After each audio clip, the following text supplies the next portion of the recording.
हरे Krishna. Start करूं? हरे कृष्णा। ओम अज्ञानतिमिरान्धस्य ज्ञानञ्जनशलाकया चक्षुरुन्मिलितं येन तस्मै श्रीगुरवे नमः। वाञ्छाकल्पतरुभ्यश्च कृपा सिन्धुभ्येव च पतितानां पावनेभ्यो वैष्णवेभ्यो नमो नमः। जय श्री कृष्ण चैतन्य प्रभु नित्यानंद श्री अद्वैत गदाधर शिवासादि गौर भक्त वृंद। तो हम लोग आज का क्लास स्टार्ट करेंगे। श्लोका नंबर 54। अर्जुन उवाच स्थितप्रज्ञस्य का भाषा समाधिस्तस्य केशव स्थितधिं किं प्रभाषेत किमासीत व्रजेत किम। तो अब तक हमने देखा कि कैसे अर्जुन को भगवान जी धीरे धीरे पहले सांख्य योग के द्वारा बताते हैं कि हम शरीर नहीं, हम आत्मा है। और फिर धीरे धीरे इस तरह वो आगे बढ़ते बढ़ते अब अर्जुन पूछता है भगवान से कि स्थित प्रज्ञा का क्या भाषा है। यानी भगवान अभी बता रहे हैं कि बुद्धि योगा के बारे में। तो जो व्यक्ति भक्ति करता है वह उसका वो कैसे बोलता है, उसका क्या सिम्टम्स है, उसकी बुद्धि समाधि में कैसे जिस व्यक्ति की बुद्धि समाधि में स्थित होती है, यानी जिसका इंटेलिजेंस जो है वो स्थिर होता है, बुद्धि स्थिर होती है, ऐसा व्यक्ति का सिम्टम्स क्या है, वो कैसे बोलता है, वो कैसे बैठता है, वो कैसे चलता है। तो अर्जुन ने ऐसा क्यों पूछा? क्योंकि हर व्यक्ति जो भी जिस भी प्रोफेशन में होता है तो उसका अपना एक हाव भाव होता है, उसका चलना बोलना उठना बैठना एक अलग ढंग का होता है।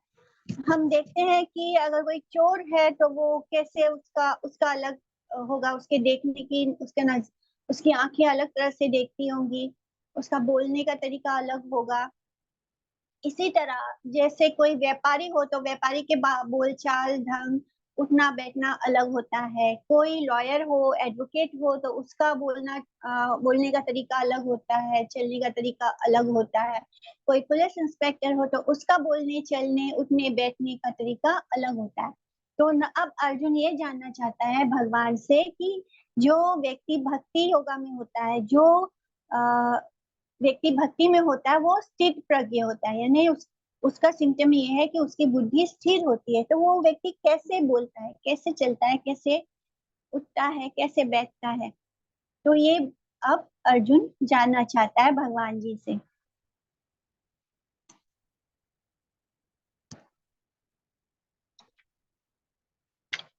Going to the next shloka, shloka number 55। अब भगवान जी अर्जुन को जवाब देते हैं। प्रजाहाति यदा कामान् सर्वान् पार्थमनोगतान् आत्मन्येवात्मना तुष्टः स्थितप्रज्ञस्तदोच्यते, यानी तदुच्यते। श्री भगवान बोलते हैं कि हे पार्थ, जब जीवात्मा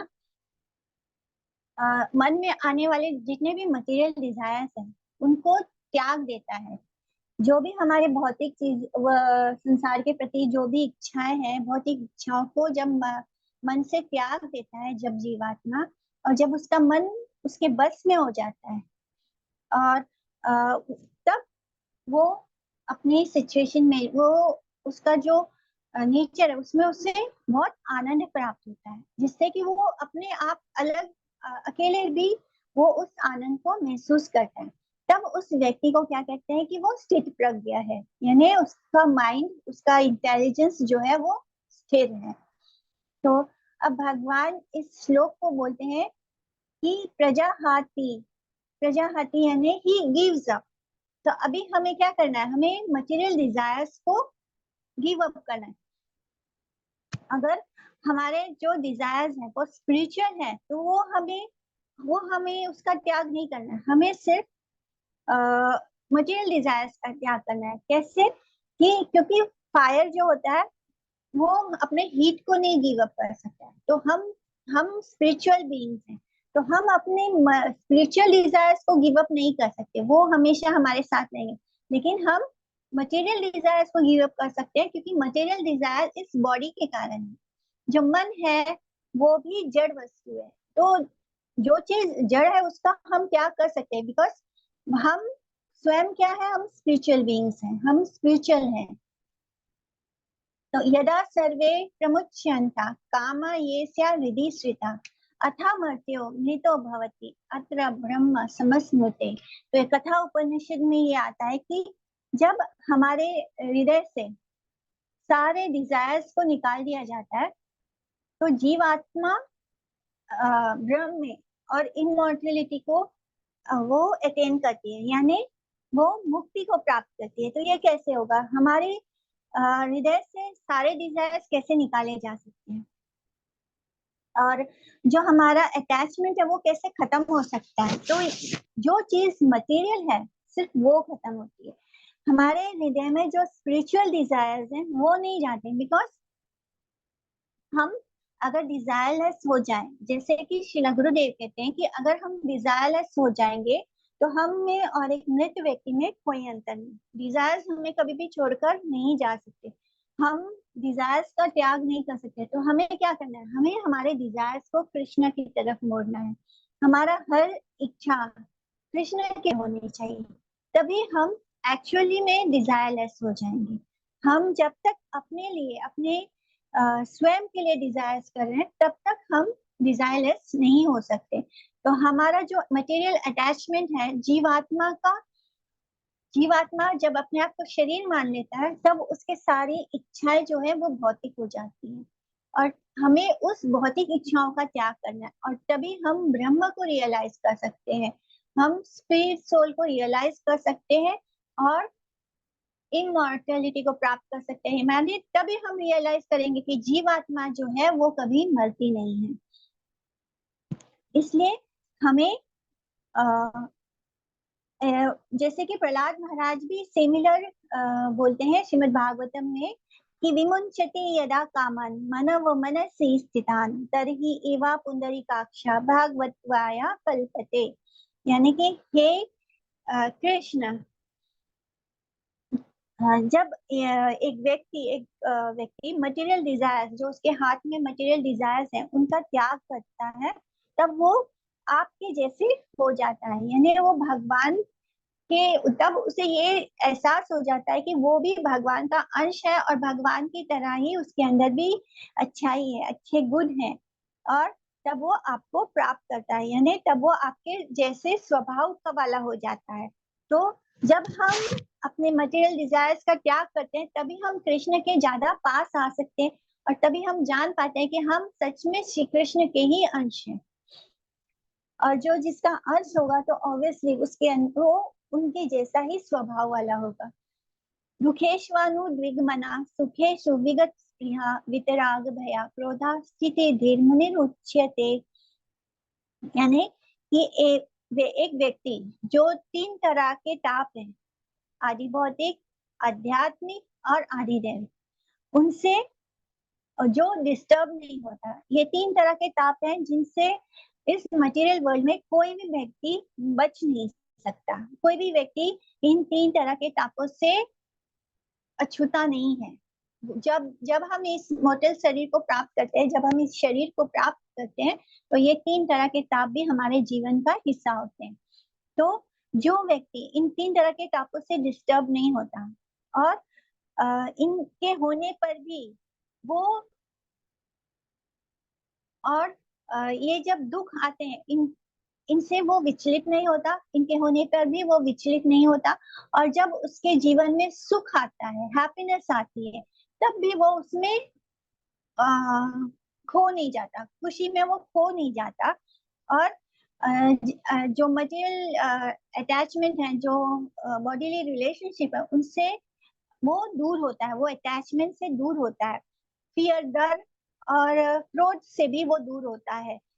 उसे किसी चीज से डर भय नहीं लगता, उसे किसी चीज पर गुस्सा नहीं आता, क्रोध नहीं आता। तब ऐसे व्यक्ति को मुनि कहा जाता है, जो कि स्थित प्रज्ञ मुनि कहा जाता है ऐसे व्यक्ति को। तो क्योंकि अर्जुन ने भगवान से पूछा था कि जो स्थित प्रज्ञ व्यक्ति होता है वो कैसे बोलता है, तो भगवान उसके इसी क्वेश्चंस को आंसर कर रहे हैं कि ये माने जो दुख में बहुत दुखी नहीं होता, दुख जो 3 तरह के ताप है उनमें जब वो बहुत दुखी नहीं होता, तो हम इसको भी समझेंगे।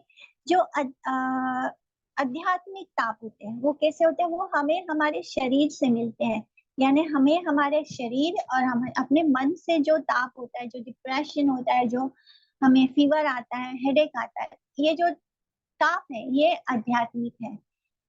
अधिभौतिक मिसरीज कैसे होते हैं? जो हमें दूसरे जीवात्मा से मिलते हैं, चाहे वो सांप ने काट लिया हो, चाहे वो किसी हाथी के पैरों के नीचे से हम कुचल गए हो वो, या फिर अगर हमें मच्छर भी काट ले, जो दूसरे जीव पर जीव हमें देते हैं वो होता है आदि भौतिक, यानी दूसरा जीव से मिलने वाला ताप।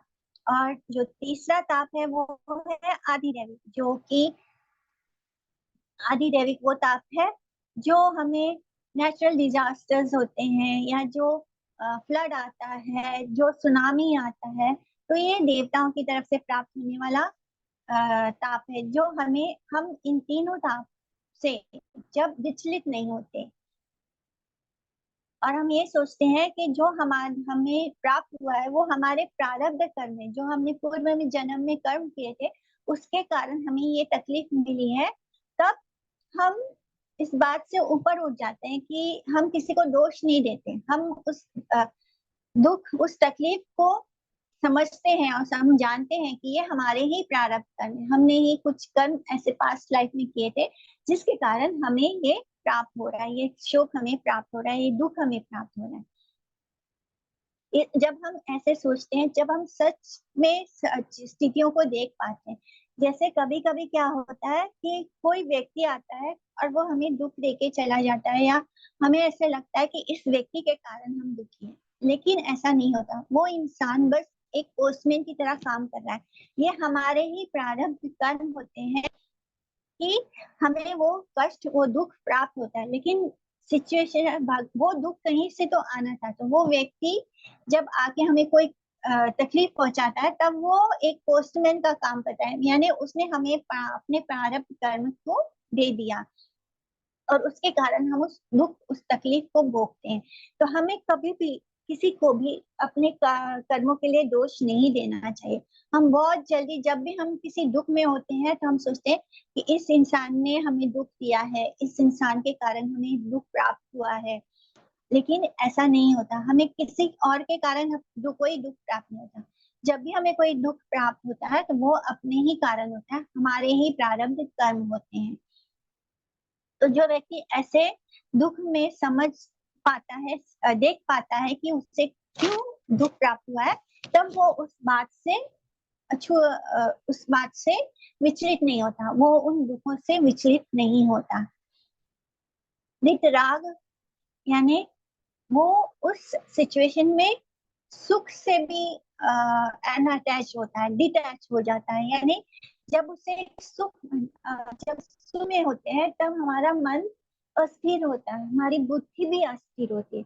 इसलिए अगर कोई व्यक्ति सुख में भी स्थिर रहे, तभी उसका बुद्धि, इंटेलिजेंस स्थिर रह सकता है। तो वितराग यानी, हाँ, जो व्यक्ति हैप्पीनेस से भी डिटैच है, यानी वो एलिवेट नहीं होता, वो खुशी में बहुत ज्यादा खुश नहीं हो जाता, वो दुखी में बहुत ज्यादा लो नहीं हो जाता, वो स्थिर रहता है।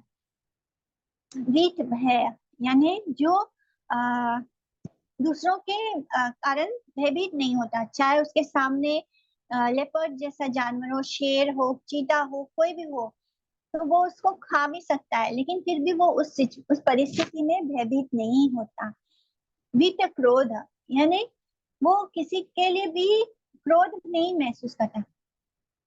अगर कोई उसे मारने भी है तब भी वो उस समय, उस स्थिति में क्रोध को नहीं महसूस करता। जैसे कि ऐसा ही एक एग्जाम्पल रविन्द्रनाथ टैगोर के लाइफ में था कि लोग उनसे बहुत ही जेलस, एंवियस हो गए थे। तो किसी ने उनको मारने के लिए एक गुंडे को भेजा, उसके हाथ में चाकू था, वो आता है चुपके से रविन्द्रनाथ टैगोर के कमरे में एंटर करता है। वो वहां पे बैठ के कुछ लिख रहे थे, कविता लिख रहे थे, तो वो वहां आता है।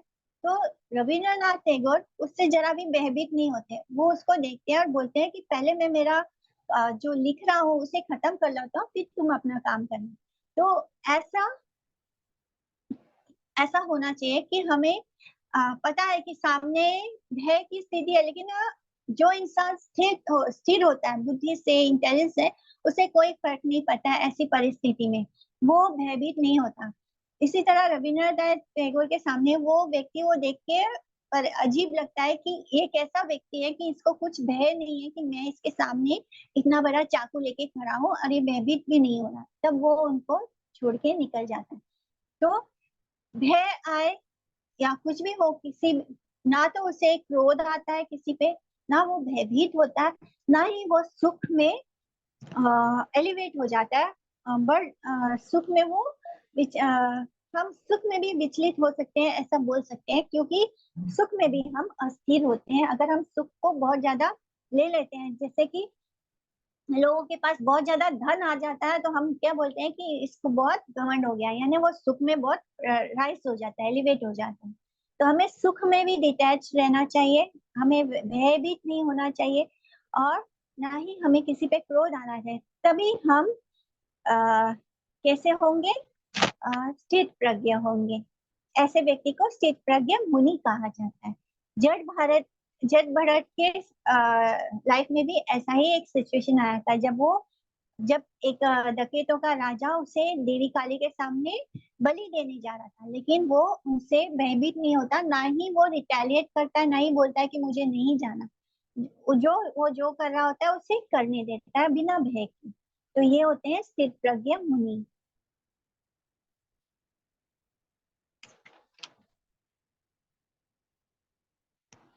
तो इसी तरह हम देखते हैं कि थोड़ा सा हम जट भरत के बारे में भी जान लेते हैं कि ये है कौन। तो ये है भरत महाराज की एक कथा है, जिसमें कि भरत महाराज जो है अपना राजपाट सब कुछ त्याग देते हैं। तो किसी के लिए भी सब कुछ त्याग देना बहुत कठिन है। जैसे कि अगर हमारा कोई बहुत बड़ा बिजनेस एम्पायर हो, अगर हम ये एक्सपेक्ट करें कि मुकेश अंबानी अपना पूरा बिजनेस अंपायर अंपायर जो है उन्होंने क्रिएट किया है इतनी मेहनत से, उसको एक पल में त्याग दें और वन में चले जाएं, तो ये नहीं हो सकता, क्योंकि किसी भी व्यक्ति के लिए ऐसा कुछ करना बहुत कठिन है। लेकिन भरत महाराज ने, जो कि पूरे पृथ्वी के राजा भी थे, उन्होंने बड़े आसानी से सब कुछ त्याग दिया, अपना पूरा किंगडम त्याग दिया, और वो रिनाउंस ऑर्डर में चले गए, यानी उन्होंने सन्यासी की तरह वो वन में जाकर वन में जाकर रहने लग गए। तो सोचिए कि वो उन्होंने कितना बड़ा काम किया होगा। हम एक छोटा सा हमारा बिजनेस भी हो तो हम उसको भी त्याग नहीं सकते, लेकिन भरत महाराज ने इतना बड़ा अपना किंगडम, अपना राजपाट सब कुछ त्याग कर अपना पूरा जीवन वो वन में जाकर रहने लग गए। वहां पर एक दिन क्या होता है कि वो अपनी कुटिया में रह रहे होते हैं, और वहां पास ही एक सरोवर है। तो वहां सरोवर में एक हिरनी थी, जो गर्भवती हिरनी थी, जो वहां पे जल पीने आई थी। लेकिन उसने वहीं पे एक बड़ा सा शेर आ जाता है और वो उस पे हमला कर देता है हिरनी पे। तो भय के मारे हिरनी आ, उस उसी समय उस बच्चे को जन्म देती है, और वो मर जाती है, भय के मारे वो मर जाती है। यहाँ पे भरत महाराज उसको देखते हैं और शेर को किसी तरह वो वहां से भगा देते हैं। लेकिन हिरनी ने जिस बच्चे को जन्म दिया, छोटा सा हिरन, उसको वो भरत महाराज अपने साथ ले जाते हैं और उसको पालते पोसते हैं। धीरे धीरे वो बड़ा होने लगता है, और इस तरह वो उससे बहुत अटैच होने लगते हैं कि कभी वो हिरन का बच्चा छोटा सा उनके साथ खेलता है, तो हम भी इसी तरह होते हैं। हम भी जब ऐसे किसी सिचुएशन में हो तो हम भी अटैच होकर जैसे खेलने लगते हैं। तो इसी तरह भरत महाराज भी धीरे धीरे उसको समय पे खाना खिलाना, जगाना, सोना, उसका ख्याल रखना, ये सब ऐसा करते करते वो उस हिरन के बच्चे के साथ बहुत अटैच हो गए। और फिर क्या होता है, उनका अंत समय आता है। लेकिन अंत समय में क्या होता है कि वो ये सोचते हैं कि ये हिरन, मैं नहीं रहूंगा तो इस हिरन के बच्चे का क्या होगा, फिर से इसे शेर आकर खा जाएगा। ये सोचते सोचते वो अपने अंत समय में भयभीत रहते हैं कि इस डर में कि मेरे जाने के बाद इस हिरन के बच्चे का क्या होगा। क्योंकि वो उस हिरन के बच्चे के बारे में स्मरण करते थे अंत काल में, जिसके कारण उन्हें जो नया शरीर प्राप्त होता है वो किसका होता है, हिरण का। लेकिन भरत महाराज भी बड़े योगी थे, मने उन्होंने बहुत अच्छे से भक्ति की थी कृष्ण की, जिसके कारण उन्हें अपना प्रीवियस बर्थ पूरी तरह अच्छे से याद रहता है। और इसी तरह वो हिरण का जब शरीर त्यागते हैं तब उन्हें एक नया शरीर देह प्राप्त होता है, क्योंकि हिरण के शरीर में ही उन्हें अपना प्रीवियस बर्थ याद था और उन्हें पता हो जाता है कि अब इस बार उन्हें कोई गलती नहीं करनी। और फिर जब वो अपना नया शरीर प्राप्त करते हैं तब उन्हें उनका नाम होता है जड़ भारत। तो जड़ भारत कैसे थे, उनके सौतेले भाई बहन थे, सौतेली माँ थी, और वो लोग उसे उन्हें खेत में छोड़ आते थे। जड़ भारत बिल्कुल ऐसे रहते थे जैसे कि वो इनसेन है, यानी उन्हें कोई होश आवाज नहीं, वो पागलों की तरह रहते थे। तो लेकिन एक्चुअली में उन्हें सारा ज्ञान था, उन्हें अपने दोनों बर्थ याद थे।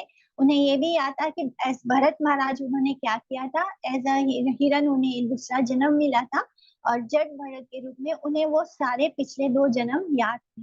और इस बार वो कोई गलती नहीं करना चाहते थे, वो किसी के साथ अटैच नहीं होना चाहते थे, इसलिए उन्हें, वो ज्ञानी तो थे, क्योंकि भक्त हमेशा ज्ञानी होता है।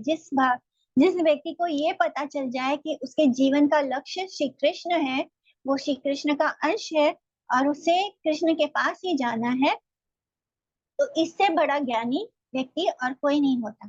तो जड़ भरत को पता था कि उसे क्या चाहिए, लेकिन वो संसार के लोगों के साथ मैं मिक्सअप नहीं होना चाहता था, वो किसी के साथ अटैचमेंट में नहीं पड़ना चाहता था, इसलिए वो इस जन्म में बिल्कुल पागलों की तरह रहते थे। जैसे कि एक परमहंस व्यक्ति होता है, वो उसे इस संसार से किसी व्यक्ति से कुछ लेना देना नहीं होता, बिल्कुल इसी तरह जड़ भरत रहते थे। और लेकिन उनके जो भाई बहन थे, जो स्टेप मदर थी, जो सौतेली माँ थी, सौतेले भाई थे, जो रिश्तेदार थे, वो उनके साथ बहुत दुर्व्यवहार करते थे, बहुत अच्छा व्यवहार नहीं करते। लेकिन फिर भी जड़ भरत जो थे वो कभी भी रिटेलिएट नहीं करते थे, वो कभी भी गुस्सा नहीं करते थे या कभी कुछ बोलते ही नहीं थे, हमेशा चुप ही रहते थे, अपने कृष्ण की स्मरण में रहते थे हर समय। तो ऐसे ही एक बार वो खेत में काम कर रहे थे, वहीं से चोरों का एक राजा था, विशाल राज।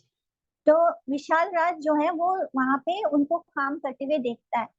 एक्चुअली ये जो विशाल राज जो चोरों का राजा था, उसके मन में एक पुत्र को प्राप्त करने की इच्छा थी, जिसके कारण उसे इष्ट देवी, उसकी जो काली भद्र काली जो देवी है माँ है, उसको वो एक बलि देना चाहता था। तो बलि देने के लिए एक नियम होता है कि जिस व्यक्ति की बलि दी जाए उसके शरीर में कोई कमी नहीं होनी चाहिए, यानी वो हैंडीकैप नहीं होना चाहिए। तो जब वो जड़ भरत को देखता है कि उसको मतलब कुछ फर्क नहीं पड़ता, तो उसको वो वहां से पकड़ के अपने साथ ले जाता है, जड़ भरत को। और आ, उसके पहले, बलि देने के पहले जैसे कि किया जाता है, उसे अच्छे से स्नान वगैरह करा के अच्छे से कपड़े पहनाते हैं, उसको अच्छे से अच्छा भोजन खिलाता है। और फिर सारे लोग जड़ भरत को लेकर, जो चोरों का राजा है वो और उसके जो साथी हैं वो सब उसको लेकर माता भद्रकाली के मंदिर जाते हैं, और उसे चंदन लगाते हैं, तिलक करते हैं, हल्दी उस पर छिड़कते हैं, और फूलों की माला पहनाया जाता है। और जैसे ही उसका सर उस पत्थर पर रखा जाता है और जो चोरों का राजा है वो तलवार लेकर वैसे ही उसे की बलि देने वाला होता है भद्रकाली को, भद्रकाली वहां से प्रकट हो जाती है, क्योंकि जड़ भरत जो है वो भगवान कृष्ण का भक्त है। और जब कोई कृष्ण भक्त होता है तो माँ, जो देवी माँ है, वो भी उसकी रक्षा करती है। हम जिन्हें माया बोलते हैं, जब हम कृष्ण भक्ति करते हैं तब वो भी हमारी रक्षा करती है, क्योंकि उनका यही लक्ष्य है कि हम सबको कृष्ण की ओर मोड़ सके। तो वो एक जड़ भरत जो है वो एक परम भागवत है। और लेकिन जड़ भरत बिल्कुल रिटेलिएट नहीं करते, वो बिल्कुल नहीं बोलते कि मुझे बलि क्यों दे रहे हो, वो सब देख रहे हैं कि उसकी बलि दी जाने वाली है, वो बिल्कुल रिटेलिएट नहीं करते। लेकिन माँ जो है काली माँ, वो वहां से प्रकट होती है, जो जो उससे आवाजें होती है, और वो उस विशाल राज के हाथ से तलवार छीनती है और उसी का गला काट देती है, और उसके जो सर्वेंट्स थे, जो उसके साथी थे, उन सब का भी गला काट देती है, और फिर उनका रक्त पीकर वहां पर उनके जो सर है उसको बॉल की तरह वो उनसे खेलती है, और बहुत अफेक्शन के साथ, बहुत दया के साथ वो, दया और प्रेम के साथ वो महाभागवत जट भरत को छोड़ देती है। इस तरह हम देखते हैं कि माता को कोई बलि की इच्छा नहीं है, और ना ही वो बलि चाहती है, वो सिर्फ उन लोगों का विनाश करती है जो गलत है, जो भक्तों के अगेंस्ट है। तो इस तरह आ, हमें ये बात भी समझ में आती है कि हमें सिर्फ कृष्ण की भक्ति करनी है, हमें किसी और के शरण लेने की जरूरत नहीं। जब हम कृष्ण के शरण में होते हैं तो देवी देवता भी हमारी रक्षा करते हैं।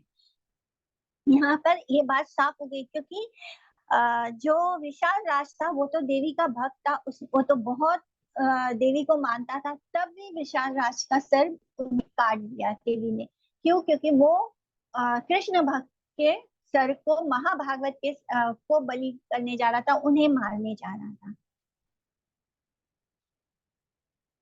इस तरह हम देखते हैं कि जो सुखदेव गोस्वामी है, वो भी परीक्षित महाराज को कहते हैं कि जो भगवान श्री विष्णु है वो हमेशा सुदर्शन चक्र अ, अ, लेकर चलते हैं। क्यों? ताकि वो अपने भक्तों की रक्षा कर सके। तो जितने भी देवी देवता हैं वो कौन है? भगवान के ही सर्वेंट हैं, जो उनके ही काम कर रहे हैं, तो वो सब भी भगवान के भक्तों की रक्षा करते हैं।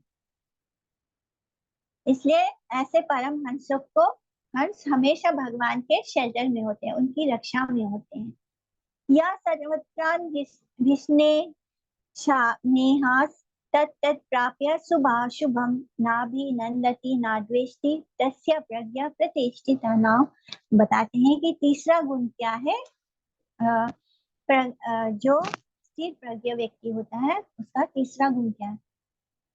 उसे भौतिक अफेक्शन से वो दूर होता है, और ना ही वो सुख में ज्यादा खुश होता है, ना ही वो दुख में ज्यादा दुखी होता है, जिससे कि उसका जो बुद्धि है वो एकदम फिक्स होता है, इन उसकी बुद्धि जो है वो स्थिर होती है। तो यहाँ पे एक वर्ड आया है अनाभिष्नेहा। नेहा मीन्स क्या होता है? अफेक्शन। और यहाँ पे लिखा है कि अनाभिष्नेहा, यानी ऐसा व्यक्ति अनाभिष्नेय होता है जिसे वर्ल्डली कोई मटेरियल डेजिग्नेशन के कारण मिलने वाला कोई भी चीज से कोई अफेक्शन नहीं होता है, नेह नहीं होता है। तो हमारा मटेरियल डेजिग्नेशन क्या है?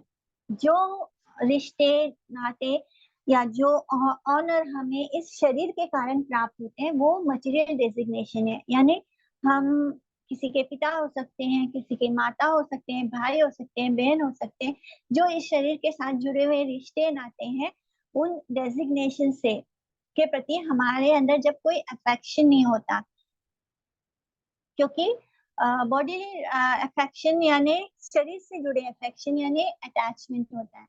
जब हम किसी की आत्मा से प्रेम करते हैं तब वो एक्चुअली में अफेक्शन होता है, लेकिन जब वो शरीर से जुड़ा होता है तब वो अटैचमेंट होता है। तो ऐसा व्यक्ति जो अ, दया करके, मतलब जो शरीर से जुड़े रिश्तों के प्रति अटैच नहीं होता है, और जो जैसे वो, जैसे कोई आपको बहुत अच्छा भोजन दे रहा है, आपकी बहुत तारीफ कर रहा है, बहुत स्तुति कर रहा है, तो नॉर्मली क्या होता है, कोई हमारी तारीफ करे, कोई हमारी स्तुति करे, कोई हमें अच्छे अच्छे गिफ्ट देता है, तो हम उसकी बातों में आ जाते हैं, और हम उसके प्रति अफेक्शन दिखाने लगते हैं, दया करने लगते हैं उस पे। लेकिन जो स्थित प्रज्ञ व्यक्ति होता है उसको इन सब चीजों से कोई फर्क नहीं पड़ता। माने वो ना तो उस परिस्थिति में ज्यादा सुखी होता है, ना ही वो दुखी होता है, वो देख पाता है कि ये सब कुछ आर्टिफिशियल है। जो हमारे अंदर वो जैसे कि अगर कोई हमारे साथ अच्छा व्यवहार करता है तो हम उसको प्रेज करते हैं, लेकिन अगर कोई हमारे साथ बुरा व्यवहार करे तो हम क्या बोलेंगे, यू गो टू हेल्प, तुम्हारे साथ बुरा हो, तुम्हारे साथ ऐसा हो, तुम्हारे जीवन में कभी कोई सुख ना आए। तो हम उसको कितना सारा, मतलब अच्छा है कि हम लोग कोई बड़े योगी मुनि नहीं है, नहीं तो हम कितना श्राप दे दें किसी लोगों को पता नहीं। अच्छा है कि इस कलयुग में हमारा, हम कुछ बोलते हैं तो वो किसी को लगने वाला भी नहीं है, क्योंकि हम खुद ही कितने सिंपल है। लेकिन हम कितना कितना एक तरह से हम श्राप ही दे रहे होते हैं लोगों को, ये तुम्हारे साथ ऐसा हो जाए वैसा हो जाए। जैसे हमको थोड़ा सा दुख प्राप्त हो जाए या कुछ किसी ने हमें थोड़ा सा इंसल्ट भी कर दिया, तो हमें, भले ही वो व्यक्ति हमें इंसल्ट ना कर रहा हो, लेकिन हमने वो इंसल्ट ले लिया और हम उसको कितना बुरा भला बोल देते हैं। तो जो स्थित प्रज्ञ व्यक्ति होता है वो इन चीजों से, वो कभी किसी के बारे में ऐसा नहीं करता। वो किसी की, कोई उसे दुख दे कोई उसे सुख दे, उन दोनों ही परिस्थिति में वो स्थिर रहता है। ना वो सुख में एलिवेट होता है, ना वो दुख से विचलित होता है। तो इसी तरह जो अफेक्शन होता है वो भी दो तरह का होता है। एक होता है जो शरीर से जुड़ा होता है, एक होता है जो भगवान से जुड़ा होता है। तो जो शरीर से जुड़ा अफेक्शन होता है उसे बोलते हैं सोपाधिका स्नेह, और जो भगवान से जुड़ा अफेक्शन होता है उसे बोलते हैं निरुपाधिका स्नेह। यानी सो उपाधिका और निरुपाधिका। कैसे? सो उपाधिका जो होता है वो स्नेह शरीर के कारण जुड़ा होता है, शरीर के रिश्तों के कारण होता है, शरीर के कारण जो डेसिग्नेशन मिलता है उसके कारण होता है। और निरुपाधिका स्नेह होता है जो भगवान से रिलेटेड होता है, जिसमें हम अपने आप को बॉडी नहीं आत्मा मानते हैं।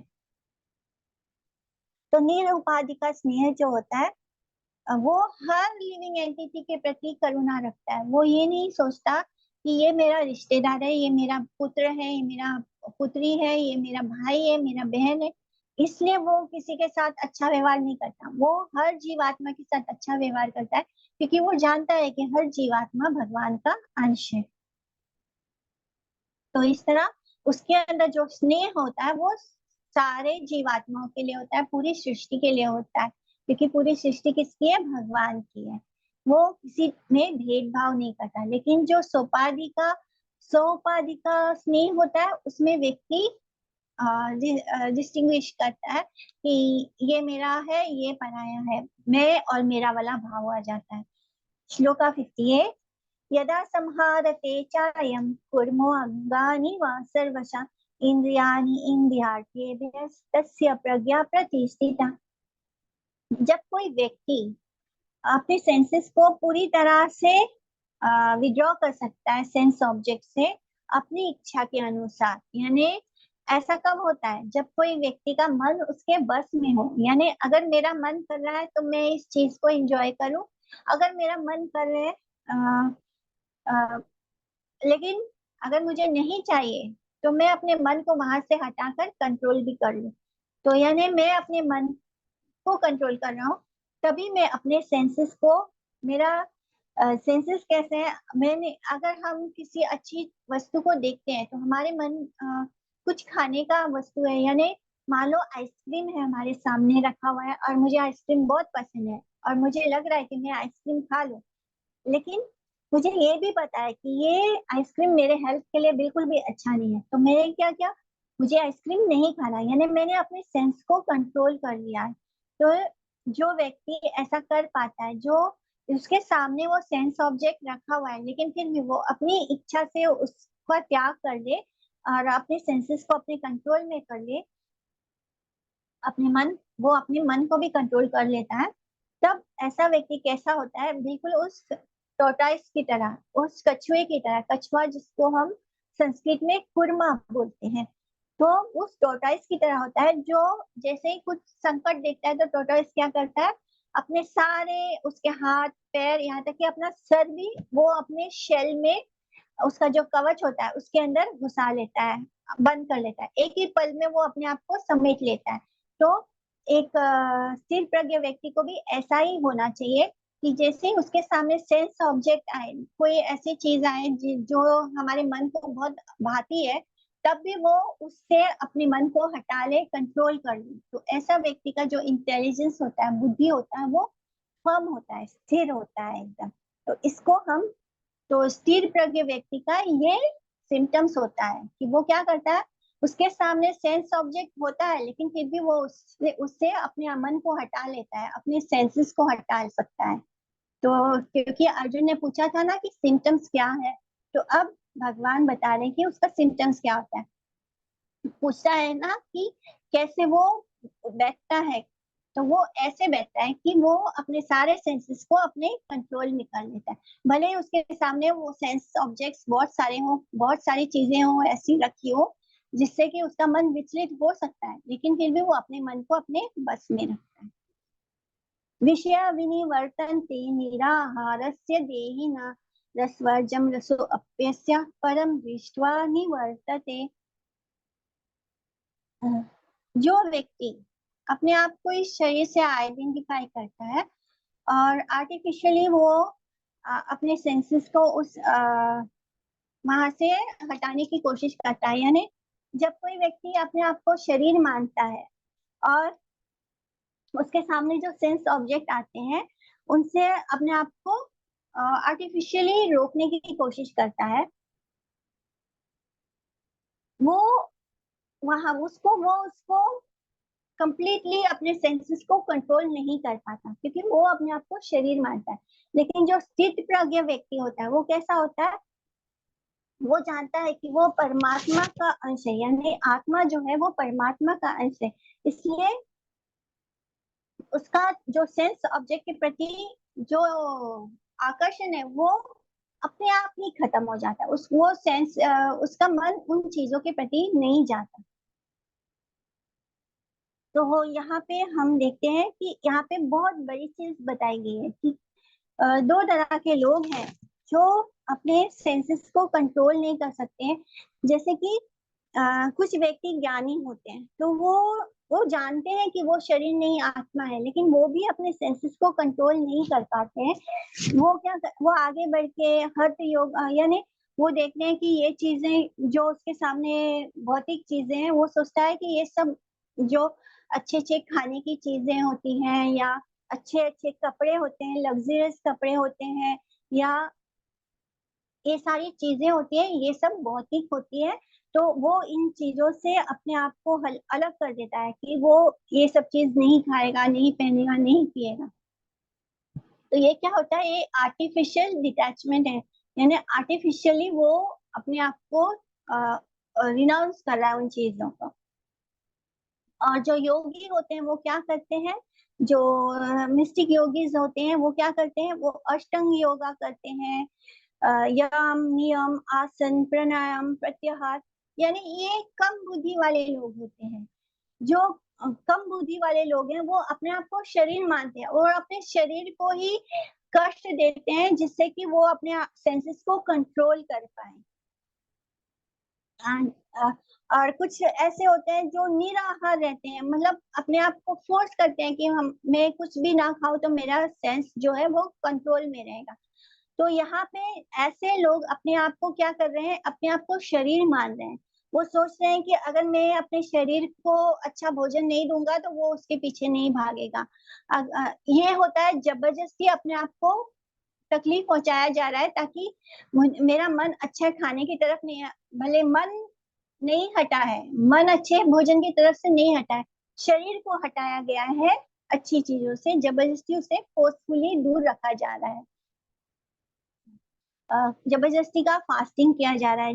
जब अष्टांग योगा करते हैं, नियम आसन प्राणायाम प्रत्याहार, तो ये कम बुद्धिमान लोग होते हैं जो इस तरह से अपने सेंसेस को कंट्रोल करने की कोशिश करते हैं।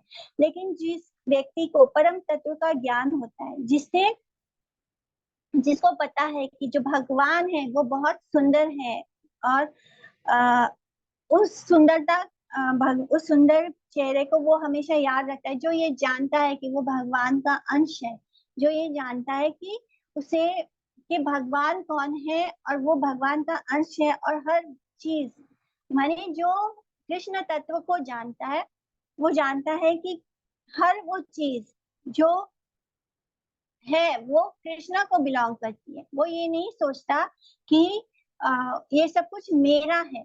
जो व्यक्ति मेरा वाले भाव में रहता है वो जबरदस्ती अपने आप को उन चीजों से दूर करने की कोशिश करता है। लेकिन जो व्यक्ति ये जानता है कि हर चीज जो है वो श्री कृष्ण की है, भगवान की है, तो उसे कोई जरूरत नहीं पड़ती कि मैं जब कोई चीज मेरा है ही नहीं तो मुझे उसके प्रति आकर्षण या अटैचमेंट क्यों होगा। कोई चीज जब मेरा मानेंगे तभी उसके प्रति अटैचमेंट होगा। जब कोई चीज मेरा है ही नहीं, मुझे इस चीज को भोगना ही नहीं है, तो मुझे ऑटोमेटिकली उसके प्रति अटैचमेंट नहीं होगा। तो स्थिर प्रज्ञ व्यक्ति ऐसा ही होता है। उसी का राग किसके प्रति होता है? श्री कृष्ण के प्रति। उसका अटैचमेंट कृष्ण के प्रति होता है, इन भौतिक वस्तुओं के प्रति नहीं होता, सेंस ऑब्जेक्ट्स के प्रति नहीं होता। इसलिए वो सुपीरियर प्रेजर के लिए, सुपीरियर कौन है? श्री कृष्ण के प्रति अटैच होने के कारण वो संसार के प्रति ऑटोमेटिकली डिटैच हो जाता है। यत तो अपि कौन्तेय पुरुषस्य विपश्चिता इंद्रियाणि प्रमाथीनि हरन्ति प्रसंभं मना। कि हे कौन्तेय, जो ये सेंसेस होते हैं वो बहुत ही रेस्टलेस होते हैं और प्रमाथिनी माने रेस्टलेस होते हैं, और वो फोर्स करके हम किसी भी जो व्यक्ति बहुत भक्ति भी कर रहा हो, जो व्यक्ति बहुत कोशिश कर रहा हो मुक्ति पाने की, यानी एक ऐसा व्यक्ति जो बहुत अच्छे से साधना कर रहा है मुक्ति प्राप्त करने के लिए, ऐसे व्यक्ति का भी मन जो है जो इंद्रियां है वो उसके मन को छीन सकती है। यानी इंद्रियां इतनी प्रबल और बलवान होती है कि वो ऐसे व्यक्ति के मन को भी छीन सकती है जो बहुत बहुत तपस्या कर रहा है, बहुत साधना कर रहा है मुक्ति प्राप्त करने के लिए। तो एक साधक को क्या करना चाहिए? एक साधक का ड्यूटी होता है कि वो बहुत ही सावधानी से अपने जो साधना करे वो बड़ी सावधानी से अपनी साधना को करे, जिससे कि वो अपने सेंसेस को कंट्रोल कर सके। तो जो व्यक्ति अपने सेंसेस को कंट्रोल नहीं कर सकता वो कभी भी स्थित प्रज्ञ नहीं हो सकता। और ये जो हमारे सेंसेस हैं उनको कंट्रोल करना बहुत ही कठिन है, बहुत ही कठिन। लेकिन जो महाराज अम्बरीश थे उनके बारे में श्रीमद् भागवतम में आता है कि वो अपने सेंसेस को बहुत अच्छे से कंट्रोल करके रखा था। कैसे? सा वै मना कृष्ण पदार विंदयोर वचमसी वैकुंठ गुणानुवर्णने करो हरेर मंदिरा मर्जनादास दास दिसु श्रुतिम चाकार चकार आच्युत्या सत कठोदय मुकुंद लिंगालय दर्शने दिशो तद विद्यागत स्पर्शे अंग संगमम ध्यानम चा तत्पाद सरोज सौरभे श्रीमत्पुरुषया रसनम तद अर्पिते पादो हरे क्षेत्र पादानुसर्पणे शिरो ऋषिकेशा पादाभिवंदने कामं चा दास्ये न तु काम काम्याय यथोत्तम श्लोका जनरसाया रति। तो किस तरह अम्बरीश महाराज ने अपने सेंसेस को कंट्रोल किया? अम्बरीश महाराज क्या करते थे? वो भगवान कृष्ण के जो श्री चरण थे, उनके जो लोटस फीट है, उसमें अपने मन में वो लगाकर उनके चरणों का रिमेम्बरेंस करते थे, यानी वो उनको याद करते थे। हमेशा उनके मन में भगवान के श्री चरण रहते थे और वो अपने जीवा को क्या करते थे? उससे वो भगवान के नाम, उनका रूप, उनके गुण, उनके पास्ट टेंस को बोलते थे। और उनके कानों को वो कैसे यूज करते थे? भगवान का जो टॉपिक है, भगवान की जो कथा है, उसे सुनने में वो यूज करते थे अपने कानों को। अपनी आंखों से क्या करते थे? भगवान के जो डेटीज हैं उनके ब्यूटीफुल डेटीज को देखने में अपनी आंखों का इस्तेमाल करते थे। जो उनका सेंस ऑफ टच था वो कैसे यूज करते थे? भगवान के जो भक्त है उनको स्पर्श करके, उनके श्री चरणों को स्पर्श करके वो अपने सेंस ऑफ टच को यूज करते थे। और अपने नाक का इस्तेमाल कैसे करते थे? वो अपने नॉस्ट्रिल से जो भगवान के श्री चरणों में चढ़ाई गई तुलसी है, पुष्प है, चंदन है, उसको स्मेल करने में यूज करते थे। जो भगवान के चरणों में चढ़ाए होते हैं वो अपने चरणों का इस्तेमाल कैसे करते थे? भगवान के जो धाम है वहां पर वो परिक्रमा करने में अपने चरणों का इस्तेमाल करते थे। और जब उनका सर था वो हमेशा भगवान को झुक के प्रणाम करने में, भगवान के भक्तों को झुककर प्रणाम करने में यूज होता था। इस तरह ऐसा कोई सेंसेस नहीं बचा जिससे कि उनके सेंसेस कंट्रोल में ना आ सके। उनके सारे सेंसेस अपने आप ही कंट्रोल में आ गए क्योंकि उन्होंने उन सारे ऑर्गन को, अपने पूरे शरीर को, अपने मन को, अपनी बुद्धि को क्या कर दिया? उन्होंने भगवान में अर्पित कर दिया। तो इसी तरह एक साधक को अम्बरीश महाराज को फॉलो करके अपने मन को भगवान में लगा देना चाहिए। तानि सर्वाणि संयम्य युक्त आसीत् मत्परा वशे हि यस्य इंद्रियाणि तस्य प्रज्ञा प्रतिष्ठिता। तो हम कैसे अपने सेंसेस को कंट्रोल कर सकते हैं? भक्ति योगा में, जब हम भक्ति योगा में भगवान की शरण में जाते हैं, भगवान की शरण लेते हैं और उनके शरण में जीते हैं, तब हम अपने सेंसेस को हरा सकते हैं, उसको कंट्रोल कर सकते हैं। और जिसका सेंसेस कंट्रोल होता है, फिक्स होता है और जिसकी बुद्धि स्थित होती है, उसे ही हम स्थित प्रज्ञा कहते हैं। तो भगवान कैसे बोलते हैं कि मत परा। मत परा क्या होता है? माय भक्त, यानी मेरा भक्त। तो जो कृष्ण का भक्त होता है बस वही अपने सेंसेस को कंट्रोल कर सकता है, उसे कॉन्कर कर सकता है, उसे जीत सकता है। जैसे कि श्रीमद् भागवत में उद्धव क्या बोलते हैं? प्रयासा पुंडरीकाक्षा युंजतो योगिनो मदा विषिदन्ति असमाधान मनो निग्रह कर्षिता अर्थात आनंद दुर्गम पदाम्बुजम हंसाश्रयरान अरविंद लोचन सुखम नु विश्वेश्वरा योग कर्माभिस्वान् मायायामि विहाता न मानिना। कि हे कृष्ण, जो योगी होते हैं वो भी अपने मन को कंट्रोल करने में अनसक्सेसफुल होते हैं। जो मिस्टिक योगी होते हैं, जो साधना करते हैं, यम करते हैं, नियम करते हैं, प्राणायाम करते हैं, तो ऐसे योगी भी अपने मन को कंट्रोल करने में अनसक्सेसफुल होते हैं। लेकिन जो, क्योंकि वो कुछ समय के बाद वो अपने मन को अपने कंट्रोल नहीं कर पाते क्योंकि उनके सेंसेस ही अनकंट्रोल होते हैं। लेकिन जो भक्त होता है वो भगवान के श्री चरणों की में अपने आप को शेल्टर लेके, भगवान के आश्रय लेके, उनके श्री चरणों का आश्रय लेके अपने सेंसेस को अपने आप ही कंट्रोल कर लेता है। तो यहाँ पे पता चलता है कि एक साधक और एक स्थित प्रज्ञ व्यक्ति में क्या डिफरेंस है। जो स्थित प्रज्ञ व्यक्ति होता है वो कृष्ण की शरण लेके अपने सेंसेस को कंट्रोल कर पाता है। तो यहाँ पे ये कहा गया है कि हम जो हमारे सेंसेस हैं वो कैसे हैं? वो एक डाकू की तरह है जो हमें अपने कंट्रोल में करने की कोशिश करते हैं। लेकिन अगर हम ऋषिकेश, ऋषिकेश माने जो हमारे सभी इंद्रियों के स्वामी है, भगवान कृष्ण, अंतर्यामी भगवान कृष्ण है, अगर हम उनकी शरण ले लें तो ये जो डकैत है भगवान इनको हमसे हमेशा के लिए दूर कर देंगे। यानी हमारे अनकंट्रोल सेंसेस को कंट्रोल करने का बस एक ही तरीका है, वो क्या है? भक्ति।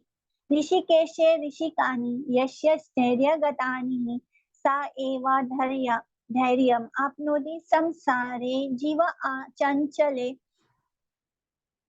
कि इस संसार में अपने सेंसेस को कंट्रोल करना बहुत मुश्किल भरा है, लेकिन अगर हम इसी सेंसेस को भगवान की ऋषिकेश की सेवा में लगा दें तो जो मास्टर ऑफ सेंसेस हैं, जो स्वामी है सभी सेंसेस के, हमारे जो सेंसेस है वो नेचुरली स्टेबल और कंट्रोल हो जाएंगे। ध्यायेतो विषयान् पुंसान् संगस्तेषुपजायते संगात समझायते कामात क्रोध भी जायते। तो भगवान बता रहे हैं कि सेंसेस कैसे हमारे साथ खेलते हैं, वो कैसे हमें अपने बस में कर लेते हैं। जब हम किसी सेंस ऑब्जेक्ट्स पर हमारे सेंसेस मेडिटेट करने लगते हैं तो हमें उसके प्रति अटैचमेंट होता है।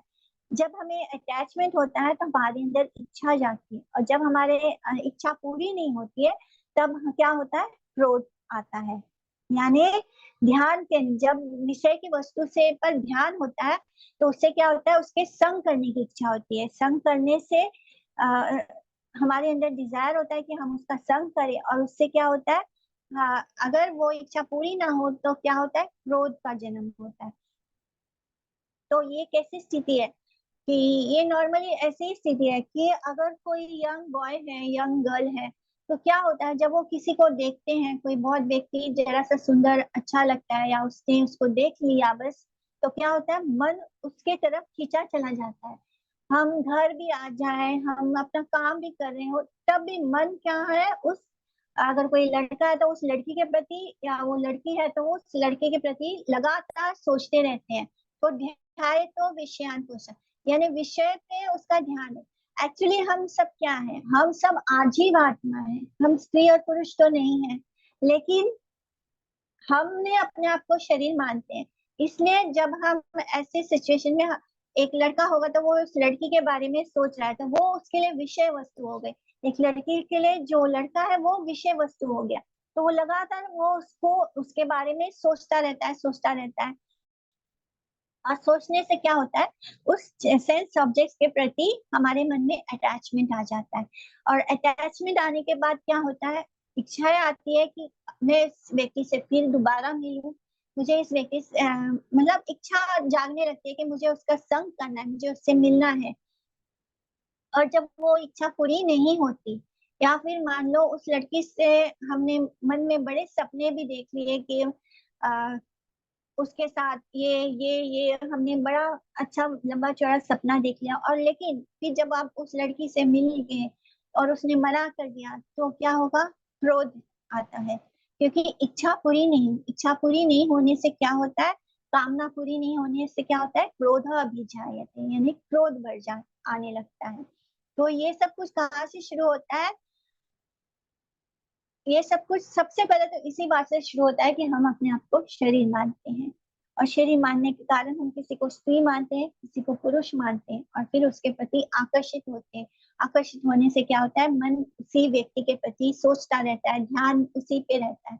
ध्यान से उस व्यक्ति को पाने की, से मिलने की के प्रति अटैचमेंट होने लगता है, क्योंकि और ध्यान देने से लगातार हम सोचते रहते हैं, ये सब कुछ मन में हो रहा होता है, रियलिटी में कुछ भी नहीं हो रहा होता है, ये सब कुछ हमारा मन ही कर रहा होता है। कि वो उसके कारण वो अटैचमेंट आने लग जाता है, अपने आप अटैचमेंट आने लगता है, भले ही वो व्यक्ति है ही नहीं आपके आसपास कहीं भी, लेकिन मन ने अपने आप उसके प्रति अटैचमेंट कर लिया, फिर इच्छा जाग गई कि उससे मिलना है, उसके साथ रहना है।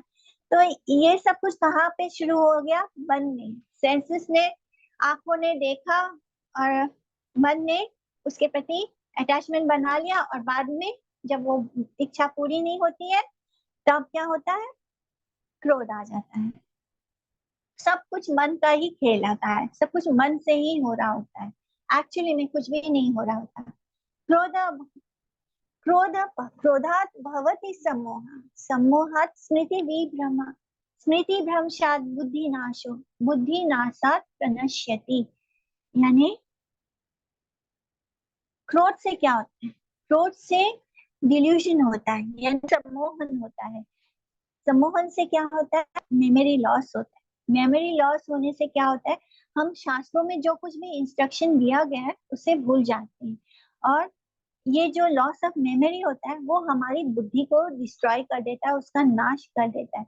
और जब बुद्धि नाश हो जाती है तो सब कुछ खत्म हो जाता है, और हम दोबारा इस मटेरियल संसार में गिर जाते हैं। एंगर से क्या होता है, जब हमारी इच्छा पूरी नहीं होती है तो क्रोध आता है। क्रोध से क्या होता है कि हमें ये बिल्कुल भी याद नहीं रहता है कि क्या सही है और क्या गलत है।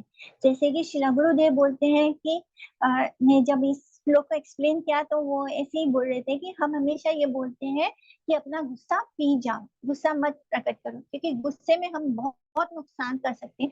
हमारी बुद्धि ही नहीं काम करती है। हम जब भी किसी पे गुस्सा होते हैं और गुस्से में किसी को कुछ बोल देते हैं, और जब बाद में हमें रियलाइज होता है तो हम क्या बोलते हैं कि मैंने ये सब गुस्से में किया, हाँ मैंने ये सब गुस्से में बोल दिया, मेरा एक्चुअली में ये मतलब नहीं था। एक्चुअली में हमारा वही मतलब होता है, लेकिन हम उस बात को रिपेयर करने के लिए बोलते हैं कि ये सब मैंने गुस्से में किया। तो ये जो गुस्सा होता है वो हमारी बुद्धि को नाश कर देता है और हमें सोचने समझने की शक्ति खत्म हो जाती है, जिससे कि हम ये समझ ही नहीं पाते कि हम अपना ही नुकसान कर रहे हैं। गुस्से में हम अपना ही नुकसान कर रहे होते हैं। गुस्से में ही कितने सारे कोर्ट केसेस हो जाते हैं, गुस्से में कितनी लड़ाई झगड़े हो जाते हैं, गुस्से में ही बहुत कुछ गलत काम हो जाता है। गुस्सा आने पे क्या होता है कि हमें हमारी जो बुद्धि है, हमारी जो मेमोरी है वो लॉस हो जाती है। कैसे? हमने शास्त्रों में पढ़ा होता है कि क्या सही है क्या गलत है। तो जैसे अभी कोई गर्लफ्रेंड बॉयफ्रेंड है, लड़का है, उसने किसी लड़की को पसंद कर लिया, वो लड़की अच्छी नहीं है, या फिर अच्छी भी हो, तभी वो लड़का उस लड़की के पीछे इतना पागल है कि वो अपने माता पिता को ही भूल जाता है। अगर माता पिता आकर उसको बोलते हैं कि ये लड़की या ये लड़का बिल्कुल अच्छा नहीं है, वो अपने माता पिता पर ही भड़क जाते हैं। उनको कभी कभी तो बेटा अपने माता पिता पर भी हाथ उठा देता है, उनको मारता है, क्योंकि उस वक्त वो क्या सोचता है कि ये जो उसकी विषय वस्तु है वो उससे छिन छिन जाएगी। तो वो अपने माता पिता को भी इम्पोर्टेंस नहीं देता, वो उनपे भी हाथ उठा देता है। यानी सबको पता है कि हमें माता पिता को रिस्पेक्ट करना चाहिए, शास्त्र भी यही कहते हैं। तो हम शास्त्रों के इंस्ट्रक्शन को भी भूल जाते हैं। हम अपने सेंसेस को ग्रेटिफाई करने में इतना ज्यादा खो जाते हैं कि हम उस वक्त शास्त्रों के इंस्ट्रक्शंस को भी भूल जाते हैं, और हमारी बुद्धि भी काम नहीं करती है, और हमें जो नहीं करना चाहिए वो भी करते हैं। तो कितनी अच्छी तरीके से भगवान बता रहे हैं सब कुछ, कि क्रोध से समोह होता है, समोह से स्मृति विभ्रम होता है, स्मृति भ्रमसाद होने से बुद्धि नाश होती है, बुद्धि नाश होने से हमें दोबारा इस मटेरियल वर्लपुल में खो जाते हैं।